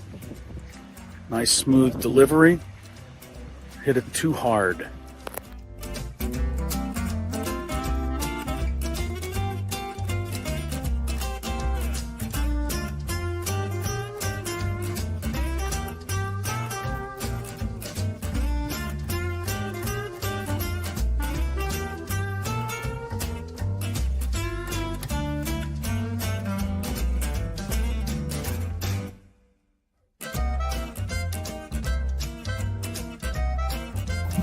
Sasquatch.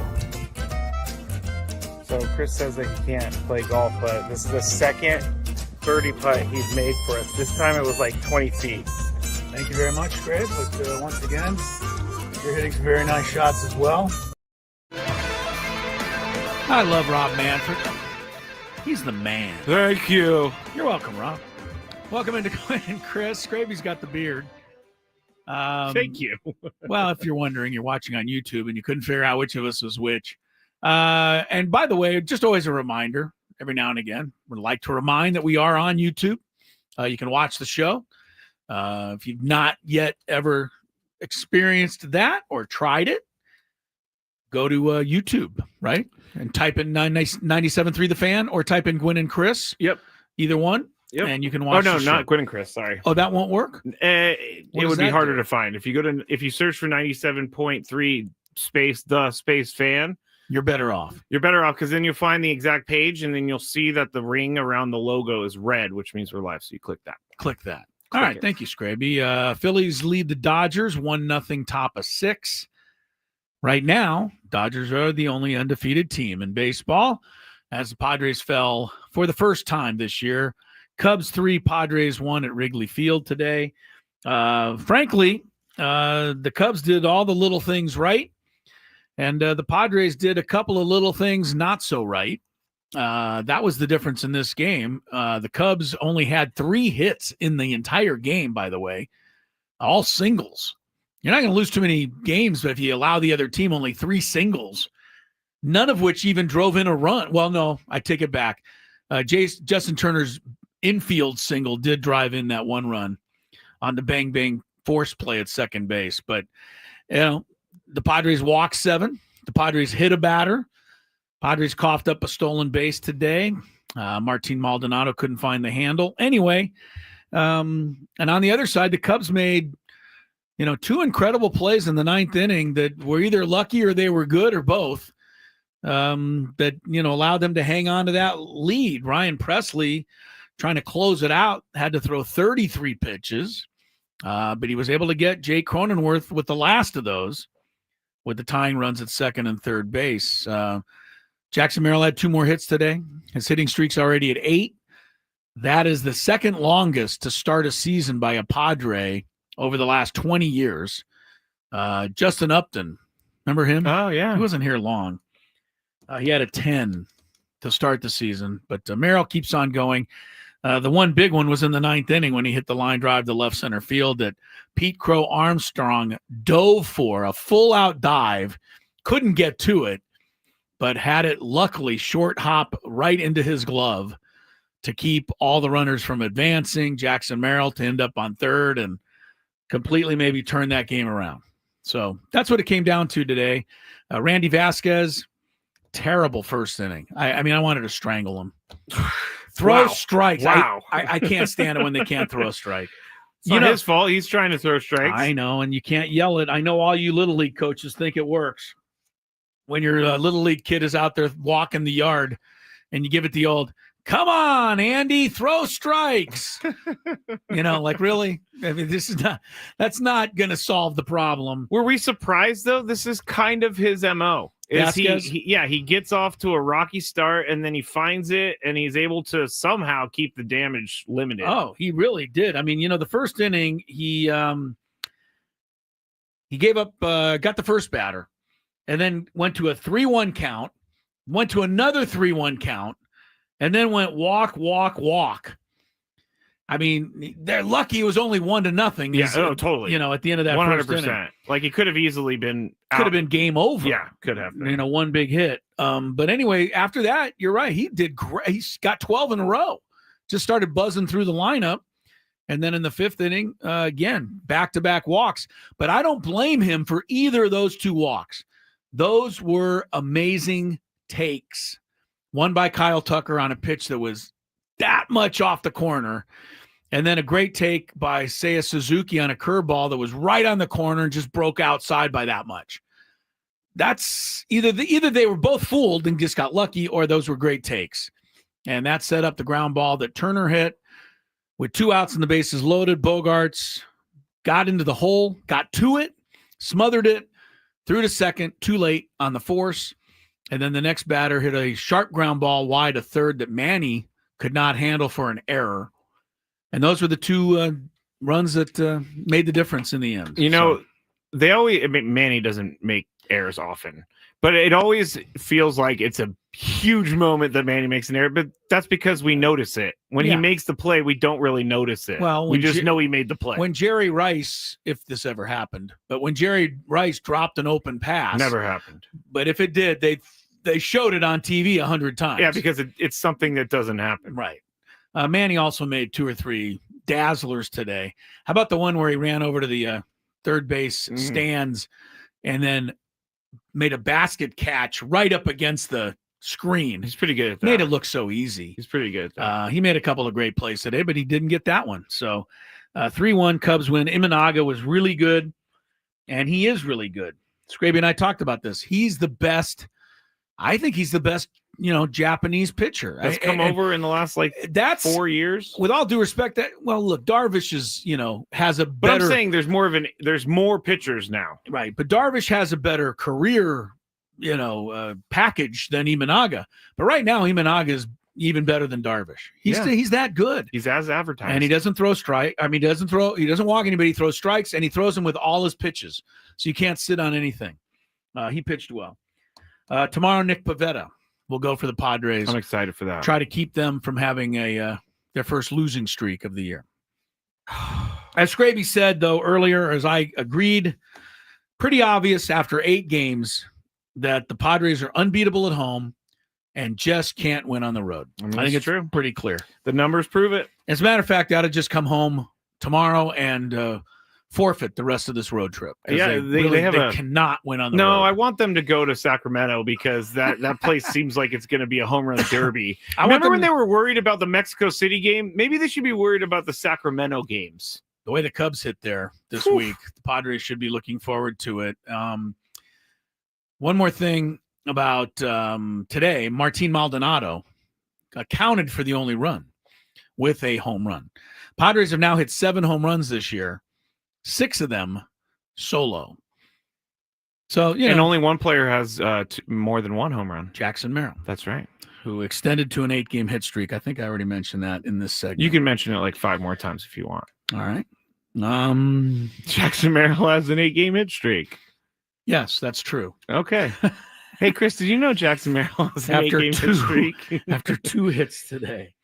He's just clutch. By the way, he's just clutch. I'm telling you, I said it on the round table.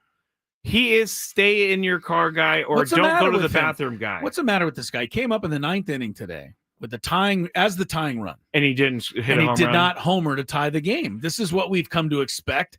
He did that last year 6 times. 6. Over hit a tying or winning homer in the 8th inning or later. That was an incredible stretch. He did that 6 times last year. You know who did it second most last year with 5? Not Paul Skeens. Jurickson Profar. Oh. Did it 5 times. Can we talk about that for a second? Of course. Do we feel weird about mentioning Jurickson Profar in anything that he did in a Padres uniform? Because I don't think he was doing the stuff that the PEDs when he was with the Padres, but now sometimes I think about it, I'm like, can I really believe that? And I don't want to be like that, Chris, but that's who I am. I think a lot of people are in that camp. Where are you? I it's hard to be either place But it's hard right now to look back on Jurickson Profar's season last year, which was magical. It was magical. And we said it a million times. And he was on the All-Stars for the first time in his career, put up numbers consistently that he'd never put up before. It is hard to look at that and 100% not have it seep into your mind that he used PEDs this year. So obviously you make the connection. Could he have, just gotten away with it last year? I think it's pretty natural to think it. But on the other side, I look at a guy like Fernando who got, busted for the same thing. And they worked out. And so those are extra tentacles that 2022 for Fernando, was that? Where he missed the rest of the season? 2023. He wasn't in the playoffs because... That was 2022. 22, thank you. It's now been 3 years. When Fernando comes up, I don't look at him anything other than just a superstar ball player. No, you're right about that. So time does have a way of healing some of this stuff, but the Profar thing is so fresh. Yes, I don't think you can look back on last year without at least questioning it for a second in your mind, maybe longer. The chat is saying he was tested last year, so we're good. And I do agree with that. He did say in his statement that he was tested 8 times last year and he passed every single test. Right. And I do think, I can't remember the chatter's name, but they said that what they think happened was he signs a big contract. He wanted to pay off on that contract, so he tried to look to get ahead and he got caught. Here's my that explains it's a good explanation. It could be the right be the right one. It's not crazy. But let me also throw this at you. If he was not cheating ever before, and last year said 8 times got tested, was never, wasn't even a question. He wasn't, he never took anything. Would he risk it this year? In any year? Would any player take something knowingly? He already got the money. He did. I mean, would you take something knowingly, knowing that now they can catch you? I don't think these guys ever take something thinking they're going to get caught. Oh, well, that's for sure true. Okay. That's for sure true, but you are going to get caught. But I don't know. Eventually, you're going to get caught. You're going to slip up. Maybe there's some players that have been doing it and just haven't ever been caught. That could be true, too. All of these things could be true. Do we really think this is a cheap shot? But you're going to take it? I'm going to take it. Do we really believe that Kobe Bryant only cheated on his wife one time, 1 week moment? This is a cheap shot for sure. It's a cheap shot. But, everybody said that was a one-time thing, and he got caught, and he got blamed, and he got sued. Remember that whole thing in Colorado? Of course. The odds are that it probably happened more than once, and this time it just landed on him. I'm just saying. So in the case of Profar, I guess is what I mean, is that it's hard to believe that he's never tried it before, and he's probably just, hasn't been caught before. Sorry, we got to take a break. No, I know. I go back and forth on this all the time. Yeah. All right. I got to take a break. We got a countdown. It's next on Gwynn and Chris.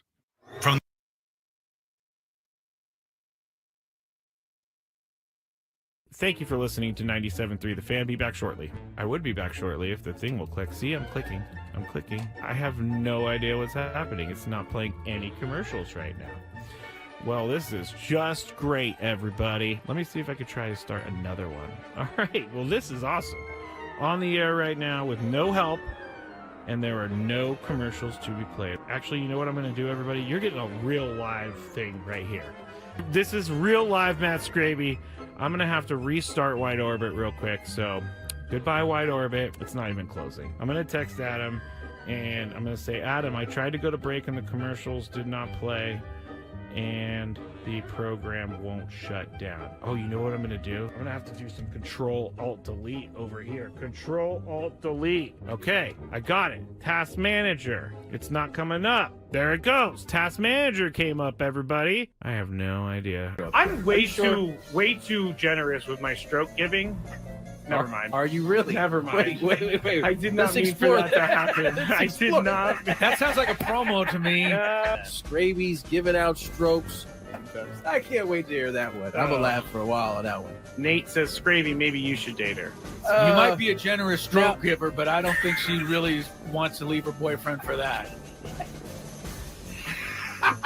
All right, that was good.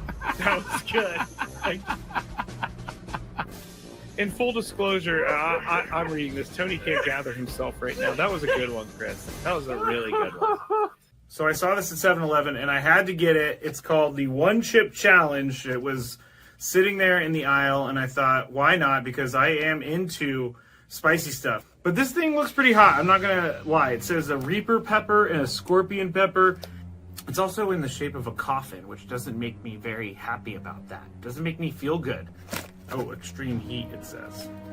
I'm going to try a little bit first, just so I don't die, I guess. That's the thing I'm saying. This looks... I don't even know if I should be eating this. It looks like it has mold or something, but let's see how hot it is. Let's go. There's a little bit of spice there. It's going. Oh, man. This is hot. Not that bad, though. I still have this side to go. It is getting hot. I'm not gonna lie. My mouth is like getting crazy. Now it's kicking in.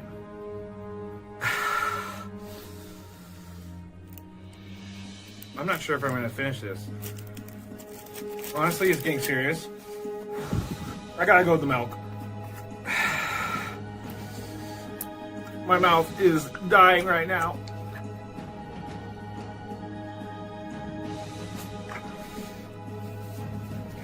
Yeah, this is not fun, guys.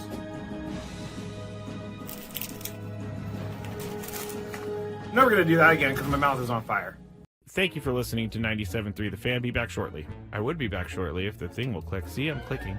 I'm clicking. I have no idea what's happening. It's not playing any commercials right now.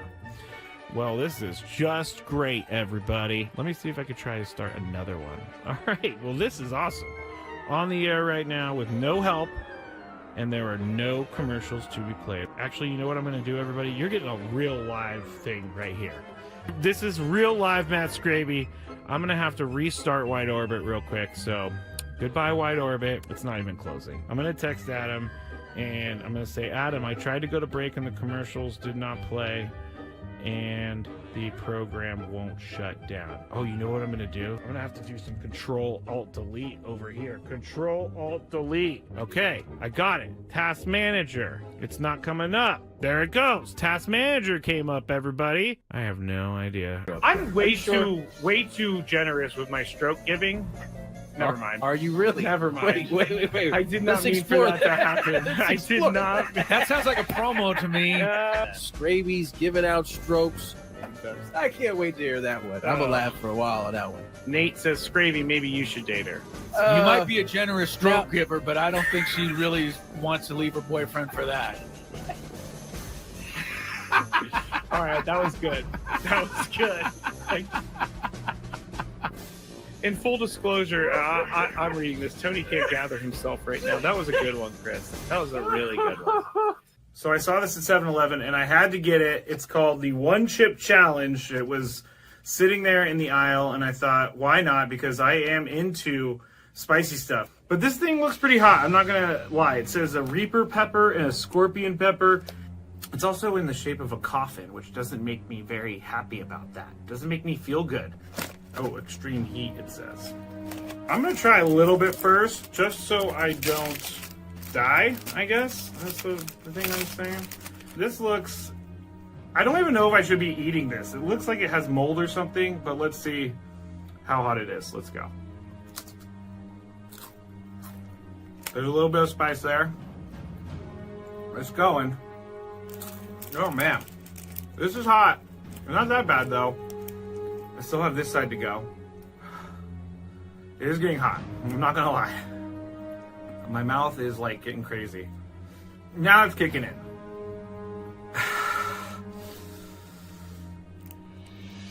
I'm not sure if I'm going to finish this. Honestly, it's getting serious. I got to go with the milk. My mouth is dying right now.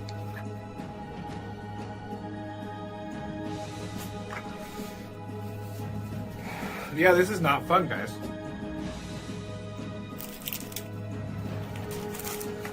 Never gonna do that again because my mouth is on fire. Thank you for listening to 97.3 The Fan. Be back shortly. I would be back shortly if the thing will click. See, I'm clicking. I'm clicking. I have no idea what's happening. It's not playing any commercials right now. Well, this is just great, everybody. Let me see if I could try to start another one. All right. Well, this is awesome. On the air right now with no help, and there are no commercials to be played. Actually, you know what I'm going to do, everybody? You're getting a real live thing right here. This is real live Matt Scraby. I'm going to have to restart Wide Orbit real quick. So, goodbye, Wide Orbit. Still trailing the Phillies 1-0. It's in the 7th inning now in Philadelphia. Padres fell today for the first time this year. Cubs come out on top 3-1. And so the Padres are now 7-1. 5:20 the time. It's a Friday. Time for our countdown, Scraby. Something we do each and every week. We pick a topic. We count down our 5 favorites. I think this one's going to be somewhat embarrassing. I think it's going to be fun. At least for me. Can I do something real quick before we get into the countdown? Because it's the happy hour, Chris, and the happy hour is brought to you by GL Pools, the swimming pool experts trusted by thousands of San Diegans since 2006. Baseball is back, and so is swim season. Call now and mention radio for a free month of pool service. That's radio for a free month of pool service. GL Pools, thank you for sponsoring our happy hour. We're happy that you do. Yes, very happy. Let's go to the countdown. It's now time for Gwynn and Chris to rank their top 5 of the day. Gonna grip and rip as usual. But this isn't just a regular top 5 list. I love it. It sounds sadistic, but I love it. This is the countdown. And it starts right now on 97.3 The Fan. All right, today's category, top 5 things that you obsess over. Unnecessarily obsess over. Of course. And most things that you obsess over are unnecessary to obsess over. There's no reason to obsess over anything, really. Just relax, see what happens. Okay.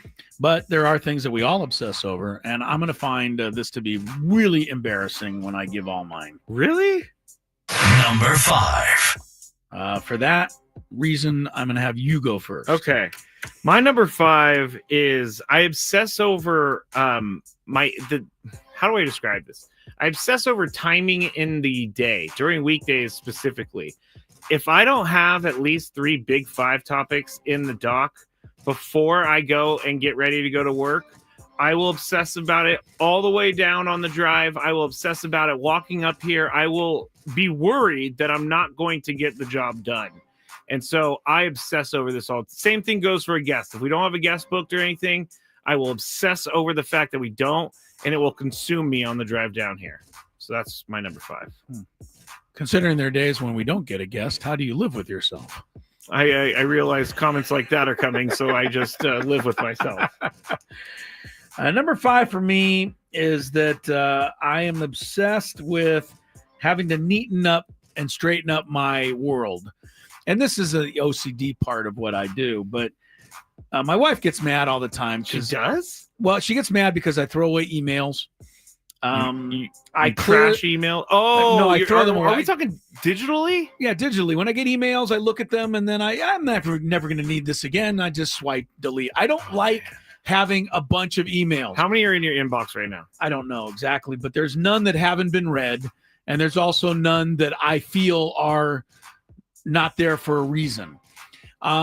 Immediately, if I get a phone message or a voicemail or a text, I have to look at it because I hate that little red bulb that comes up with a number 2 saying I have 2 texts I haven't yet read. I have to clear that. You would hate me because I have 1, 2, 3, 4, 5, 6 text messages I have not opened, and it's just telling me I have a notification. I can't do it. I clear the history on my phone. I reset my phone where you close all the tabs. Do this constantly. I'm obsessed. Chris's list is going to be good because I just know it. Number 4. This one is something I don't think you can really identify with, but it's when I play video games and I can't beat a level, I cannot stop until I beat that level. It's some sort of addiction in my brain where Have I'm you, like, I have to beat the level. Have you stayed up all night, not gone to bed? Never because all of night, this? but I will wake up and play it as soon as I wake up because it's on my mind still, and I've been thinking about how to beat the level. But that's my number 4 is beating a video game level. I will think about it until it's done. Yeah. All right. I get you. I don't play video games, but I did. And I like to, improve levels as well. Yes. Number 4 is also an OCD thing. And this is embarrassing to me, but it's my world. I set up my football helmets every week. And during the regular season, I have them matching up against each other based on the schedule. It's like the Monday Night Football thing where they used to take the helmets and they put them like facing each other, and then they would smash together. Yeah, well, I don't smash them. Oh, I just leave them together. You got to do that. And during the off season, I keep the helmets in the order of the final standings so I can refer back. I have baseball helmets as well that I keep the standings over as well. So each and every 2 weeks when my cleaning lady comes, she picks them all up, wipes off the counter, the shelf, and then jumbles them all. Yeah. First thing when I come home, on a day when the cleaning lady has been there, I go right upstairs and set them right up the way they're supposed to be. I can do nothing else. It's got to be set up correctly. It's so funny. I know. I told you I was going to embarrass myself. That's embarrassing to me, but it's what I have to do. Number 3. Now, my number 3 is it's a what's the phrase? Oh, character defect. It's definitely a character defect. But when someone wrongs me, there is an obsession that goes in my head of like, not how can I get even, but how can I make them feel the pain that I'm feeling right now type of thing. Okay. And it's been a lot better since I stopped drinking, but it's still there. Things that bother me will stay with me for too long, and I obsess over things like that, unfortunately. All right, number 3 for me doesn't exist any longer, but it's something that did exist. And it's obsessing over something you absolutely can't do anything about. But having been married for 30 plus, this situation does not come up anymore. But back in the day, and there are still voicemails, I guess, so it's not back in the day. But did you ever call some girl that you were hoping to, go out with or meet up with or something, and they didn't answer, so you left the voicemail? I've never had that happen. They always answer, Chris. All right. So we all have done this. Yes, of course. Don't you spend about the next 16 hours thinking about every word you said, hoping that it doesn't get somehow misconstrued? I would like to take by my the other number 3 person and make it that. Okay. That is a perfect one because yes. And then this is embarrassing for me to say, but if I text someone and they don't text me back and I'm like excited about this person, then I will just be like, oh, well, maybe they didn't get the text message. I'm gonna go see if it's Or you'll go back and look at the text and go, maybe they read that wrong, and I gave them the wrong indication that I didn't mean to do. I put the wrong emoji, and now they think I'm mad. Right. Yeah, that's a good one, Chris. All right. That is a really good I think one. a lot of us all do this. And I think updating it would be the text, where you send a text to somebody, a friend, anybody, and they just don't get back to you. You have no reason or idea why they're not getting back to you. Maybe their phone is not even with them. Yeah. But if they don't get back to you soon enough, you think that you must have done something wrong in your text to upset them. I feel like people think that when I don't get back to them in a timely fashion that I'm ignoring them, because on the weekends, I do a lot of phone in my bedroom, and I'm not going to have it around me. But when I text Chris and he doesn't get back to me, I know it's likely that he doesn't have his phone on him. But when you text me and I don't get back to you for hours, you're probably like, that stupid Scraby is looking at his phone, ignoring me right now. We'll take a break. We'll do our top 2 when we come back. Also, no, we can keep going. What? We're going to 33. We're going to finish this. I'm sorry. Oh, wow. Executive decision. Yes. Made by Matt Scraby. Yes. All right. What's number 2 then for you? My number 2 is the space around me. Everybody knows that I really, really loved COVID's social distancing. I like it when people are not so close to me. Like if Tony comes behind me and stands behind me, I obsess about him standing behind me, and I try to move away from him. In which way do you obsess? I don't understand. This just seems like something you're uncomfortable about. How do you obsess? To find the space. Like I get uncomfortable when Tony stands behind me, Chris. You've seen this many times. I will start moving my chair away from him and then he will start moving with me because he knows it bothers me. I will obsess to find open space. Okay. I won't go near you anymore. It's true. He won't. And I appreciate that. I'm a hugging type of person. I hug most people that I haven't seen in a while, and I hug people that I like and, am friendly with when I see them. Not you. You know, it's good. And you know what? I really appreciate that because you're respecting me. My mom has to beg for hugs, and I need to change that. And I don't need a big, I just need a little arm around the shoulder. Hi, good to see buddy? you. Yeah, but All right. not you. What's your number 2? You're gonna laugh again.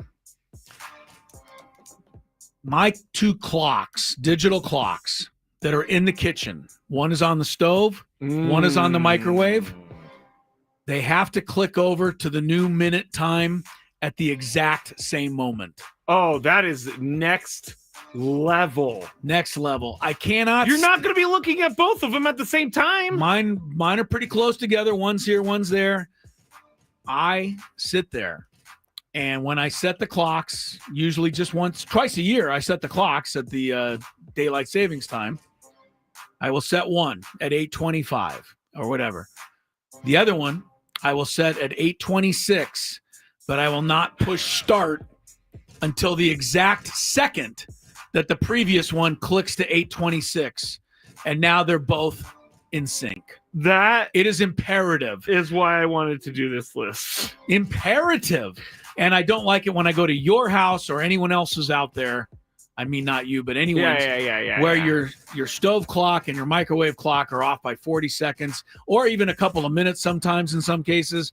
How do you live with yourself? See, that doesn't bother me. But I can understand why you would crazy, want it. man. I can't stand it. My wife will say, she's like, what are you doing? Like, I'm syncing up the clock. She goes, oh, yeah. She knows what I'm doing. Chris pulls out an atomic clock. They have to be exact. That is really funny. I've never heard you say that ever. So you would hate my car because my car is 5 minutes fast. I still, if one clock is fast and there's not another one. My phone is the right time, and I can see that on my screen. And then I have my car clock is 5 minutes fast, so I'm not late. No good. All right. Number 1. My number 1 is something that I cannot stop doing, and it's stuff that I know I shouldn't be worried about, but did I lock the door when I left? That's OCD, I know it is. Did I turn off the stove when I left? I haven't used the stove in like six months, but did I turn off the stove? Did I bump the stove and turn it on somehow? That's a different style of OCD. Chris, when I lived in San Francisco before I was on medications and stuff, there was a time where I was late to work because I had to go back and check my apartment 3 times to make sure the front door was locked. And then I would sit there, look at myself locking the door so that I could mental note, hey, you don't need to come back here. But yeah, that's it. That's flat out. I know it is OCD. And I'm well aware. I knew somebody that used to drive down the street, and if there was a bump in the road, they could not convince themselves that they hadn't just run over a person. And they'd have to go back around and make sure. There's something else going on there with OCD. Here's my number 1. You know this. I obsess over not hearing the scores of games that I don't want to hear the scores of. That's a good one. That's a perfect number 1 for you. I've yelled. My wife's been on the phone before with somebody who I perceive may say the score. And even though I can't hear that person, I will still yell across the room, tell them I don't want to hear the score. My wife's like, I know. But we're not talking about it doesn't matter because in my mind, the other person may say the score, even out of the thin blue air. And I don't want to know it. Yeah, so that's my number 1 obsessive thing about that. You also don't like to watch your favorite teams in studio. No, because that's not an obsession. That's honestly to try and pay more close attention to the show. I get too distracted if one of my teams is playing and then I'm watching the game. That's just a distraction issue. Okay. That was a funner list than I thought. More fun list than I thought. Yeah, well, I'm embarrassed. There's our 5 things that we're obsessed about the most. Our interview of the week I'm obsessed with. That's coming up next. Ben and Wood.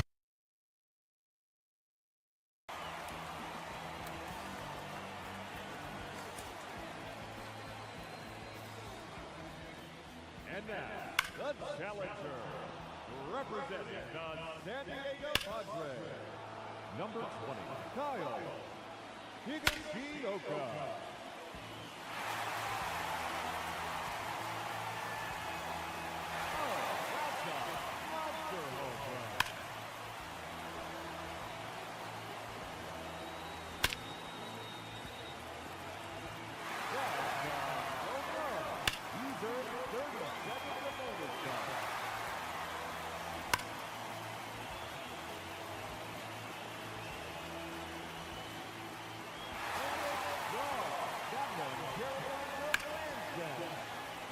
Just 1 minute remaining.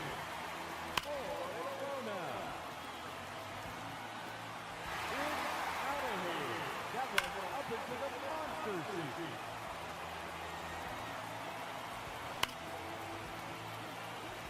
Another home run. And that ends the round. He ends the round with 7 home runs. And he has earned the trip to the semifinal matchup.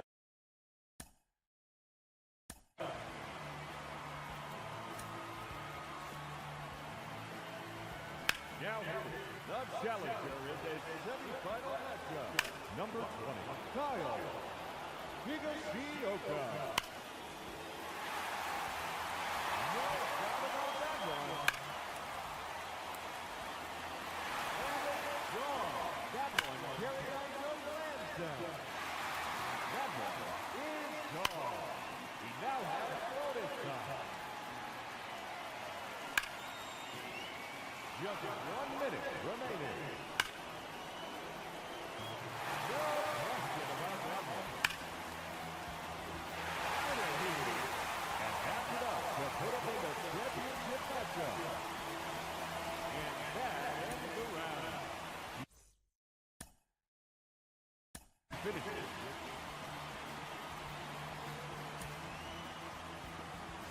Let's see what he can do. And now, the challenger in this championship round, Kyle Higashioka.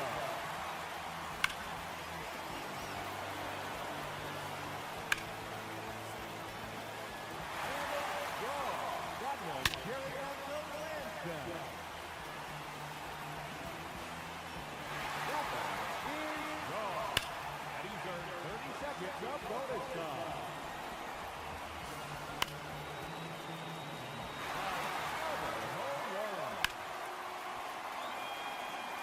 Just 1 minute remaining. That's gone off the right pole. There's a home run.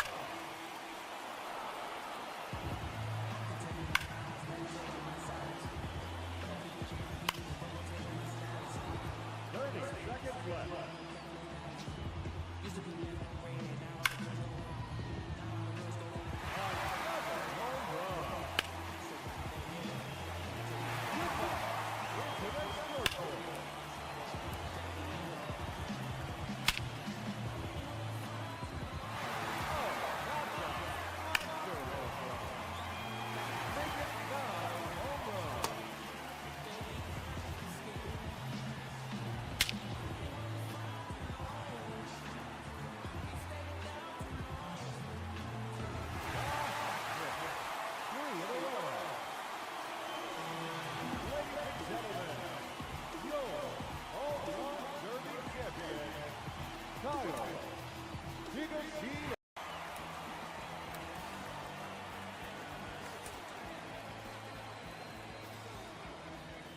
And now, the challenger, representing the San Diego Padres, number 20, Kyle Higashioka.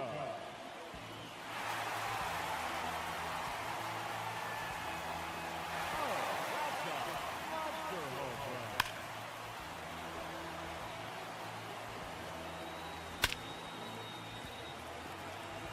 That's a home run. He's earned 30 seconds of bonus time.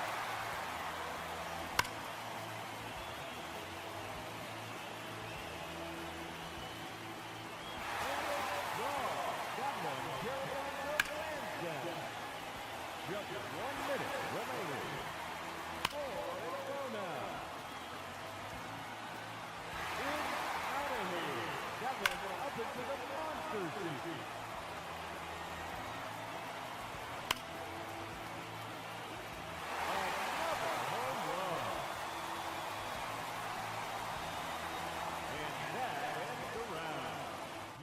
Gwynn and Chris, final segment in the happy hour. Phillies just added a couple runs, Grabe.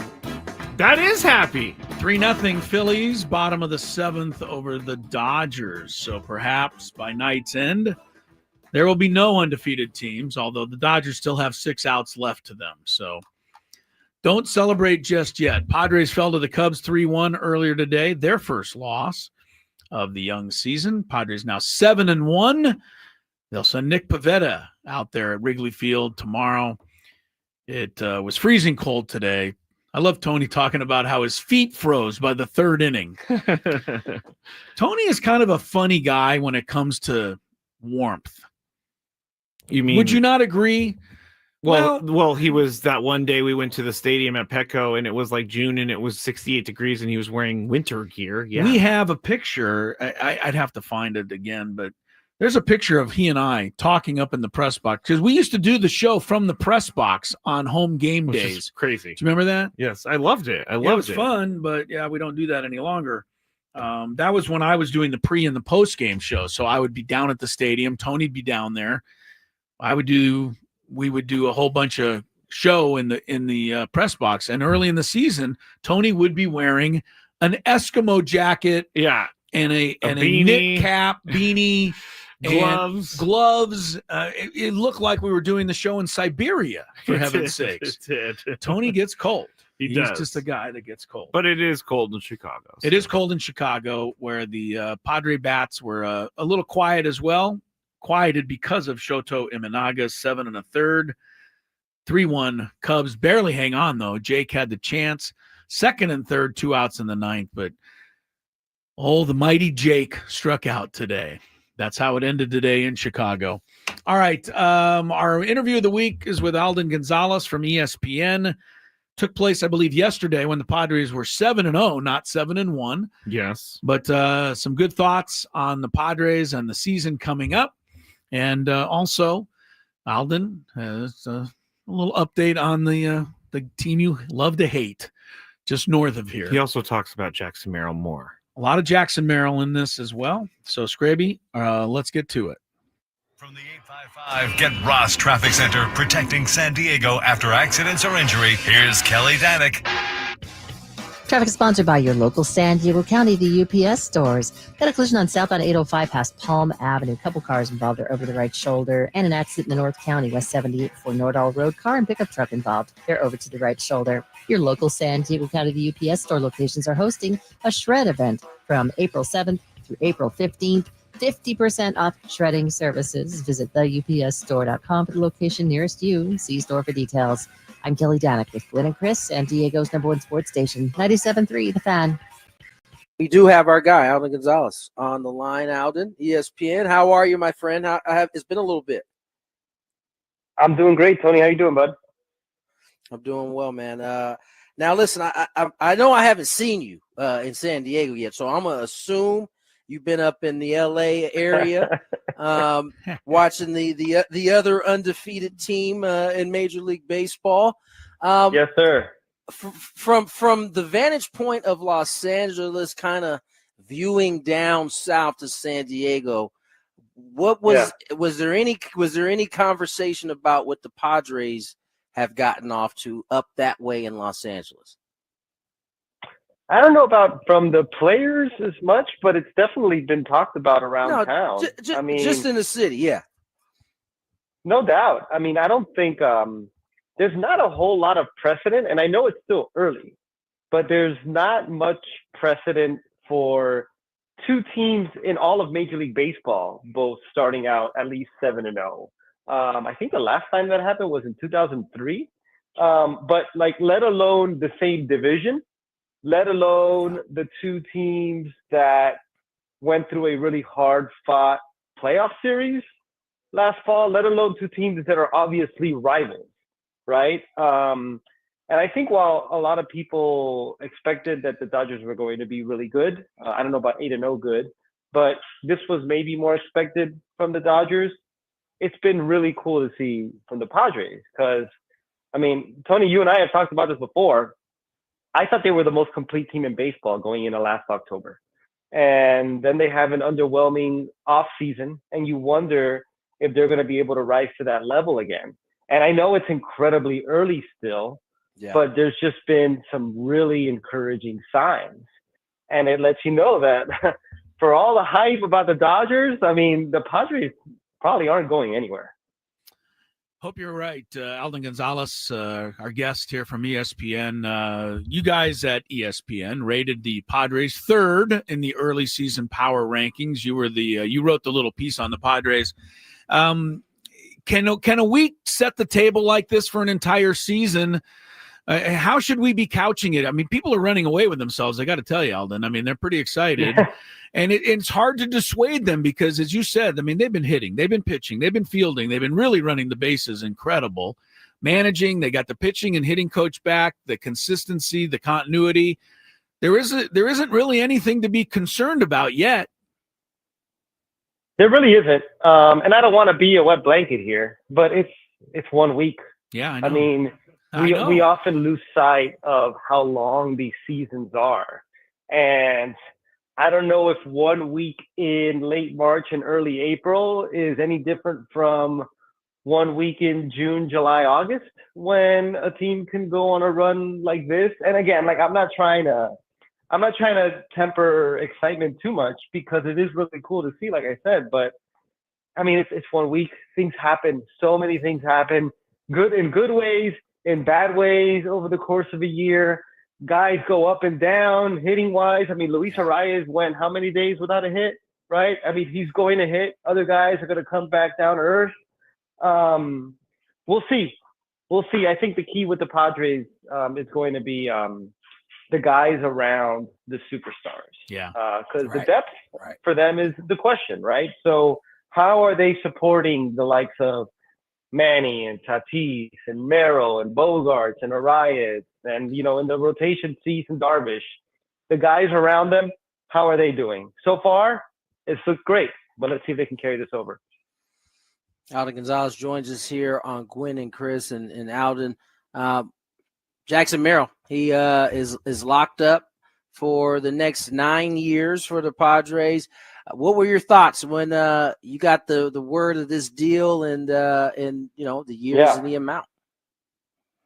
I mean, first off, like if you're a Padres fan, like it's so cool for you to be able to embrace a kid like Jackson Merrill, who like has all the ability, but also just seems to like really get it at 21 and seems to be like so secure in himself.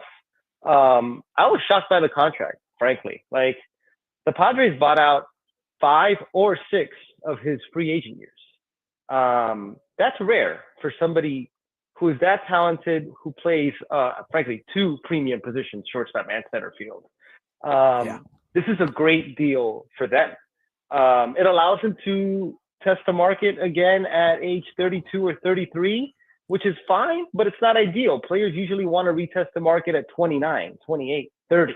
So for the Padres to get those years secured, those extra years in free agency, I think it's huge. But also, like, I watched some of the clips of what Jackson Merrill said at his press conference yesterday morning. It was very refreshing to like hear him talk through this. Like, he understands that he probably could have gotten more money by waiting, but he talked a lot about how he just feels home in San Diego, and he's in a place where he's comfortable and he's going to make enough money, and he doesn't feel the need to sort of chase anything because he feels like he's got everything right now and it's a good situation, and he wants to stay there longer. Like, that's a very refreshing thing to hear. A lot of agents would scoff at that. It's what he wanted to do, and it's what felt right. And credit to him to just sort of having that acknowledgement within himself. Alden, your cohort, Buster Olney, was on with us a little earlier this week. I think the Padres were 4-0 at the time, but he brought up something about, as the season goes along, and you're right, we don't know how it's all going to play out. But one thing he likes about this Padre club, as opposed to maybe other clubs out there, is that they have proven maybe to themselves and probably to others that they don't fear the Dodgers in any way, shape, or form. Obviously, having taken them right to the end last year and having beat them a few years ago. Is this something that's going to serve them well going forward? Because you've got to believe you can beat the Dodgers in order to eventually beat them in the end. Yeah, I think that's a good point. And I think I'm pretty sure they love all the praise that the Dodgers are getting because it's probably fueling them. They love all the attention being elsewhere because it's probably something for them to rally around. And look, and this is not just like even a last year's thing. And you guys have been a lot more close to this than I have, but for the last like 3 years, it seemed like every time the Padres played the Dodgers, they played at a different level. Like they elevated their game. The Dodgers noticed this. Their problem over the years has at times been playing down to their competition. And that's on the negative end. But when they played the Dodgers, they were more crisp. They were more engaged. At least that's what it looked like for me and a lot of other people. They like that environment. They like trying to take down what Peter Seiler described as the dragon up the freeway, famously. I can't wait until they play for the first time this year. And I'm sure that games 4 and 5 of last year's DS left a very bitter taste in their mouth. One that has been there for the last 5 months at this point. And the way it happened for an offense like that to go on a scoreless inning streak the way it did to end the season, to me, was stunning. Because not to belabor something that's in the past, but that was an offense that I thought was immune to slumps like that because it was so contact-oriented and so versatile. And that's been sitting with them for a long time. And that could be something that pushes them this year, I think. Yeah, I mean, we're a ways away from it, but if the Padres are fortunate enough to get to that point, that will be something that will come back up again, and they're gonna have to respond to it. Alan, I got to ask you, since you have been up that way, has there been anything that has surprised you from what you've seen from the Dodgers to this point? Well, so they haven't had either Mookie Betts or Freddie Freeman or both in their lineup for 6 out of their 8 games. And they have continued to produce. But I guess we knew that because we knew that their offense was going to be deep. It surprised me how often they've come back in games. They've trailed in 6 out of 8 games. I think they've won. Obviously, they've won all of those. And, Max Muncy talked about that last night, that, that trait of being able to like continually overcome adversity that pushed them last fall is kind of carrying over until now. Like they still embody a lot of those traits, and they've taken a lot of enthusiasm from that. Tyler Glasnow and Yoshinobu Yamamoto and Dustin May are 3 guys who were forgotten about in that rotation because everybody wants to talk about Blake Snell, Roki Sasaki. Those 3 guys look really dangerous early in the year. On the other side of that, there's concern about Roki Sasaki. I don't know how much. It's only been 2 starts, and they knew that he was going to be a work in progress. But maybe he might be a little bit more of a work in progress than they thought. And it's going to be really interesting to see what he looks like moving forward. And if it continues to look the way it did those first 2 times out, what they do with him. Do they send him to the minor leagues?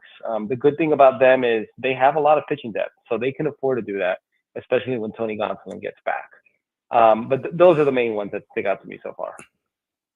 No doubt. Alden, as always, man, look forward to finally being in the same building with you at some point. Appreciate you coming on.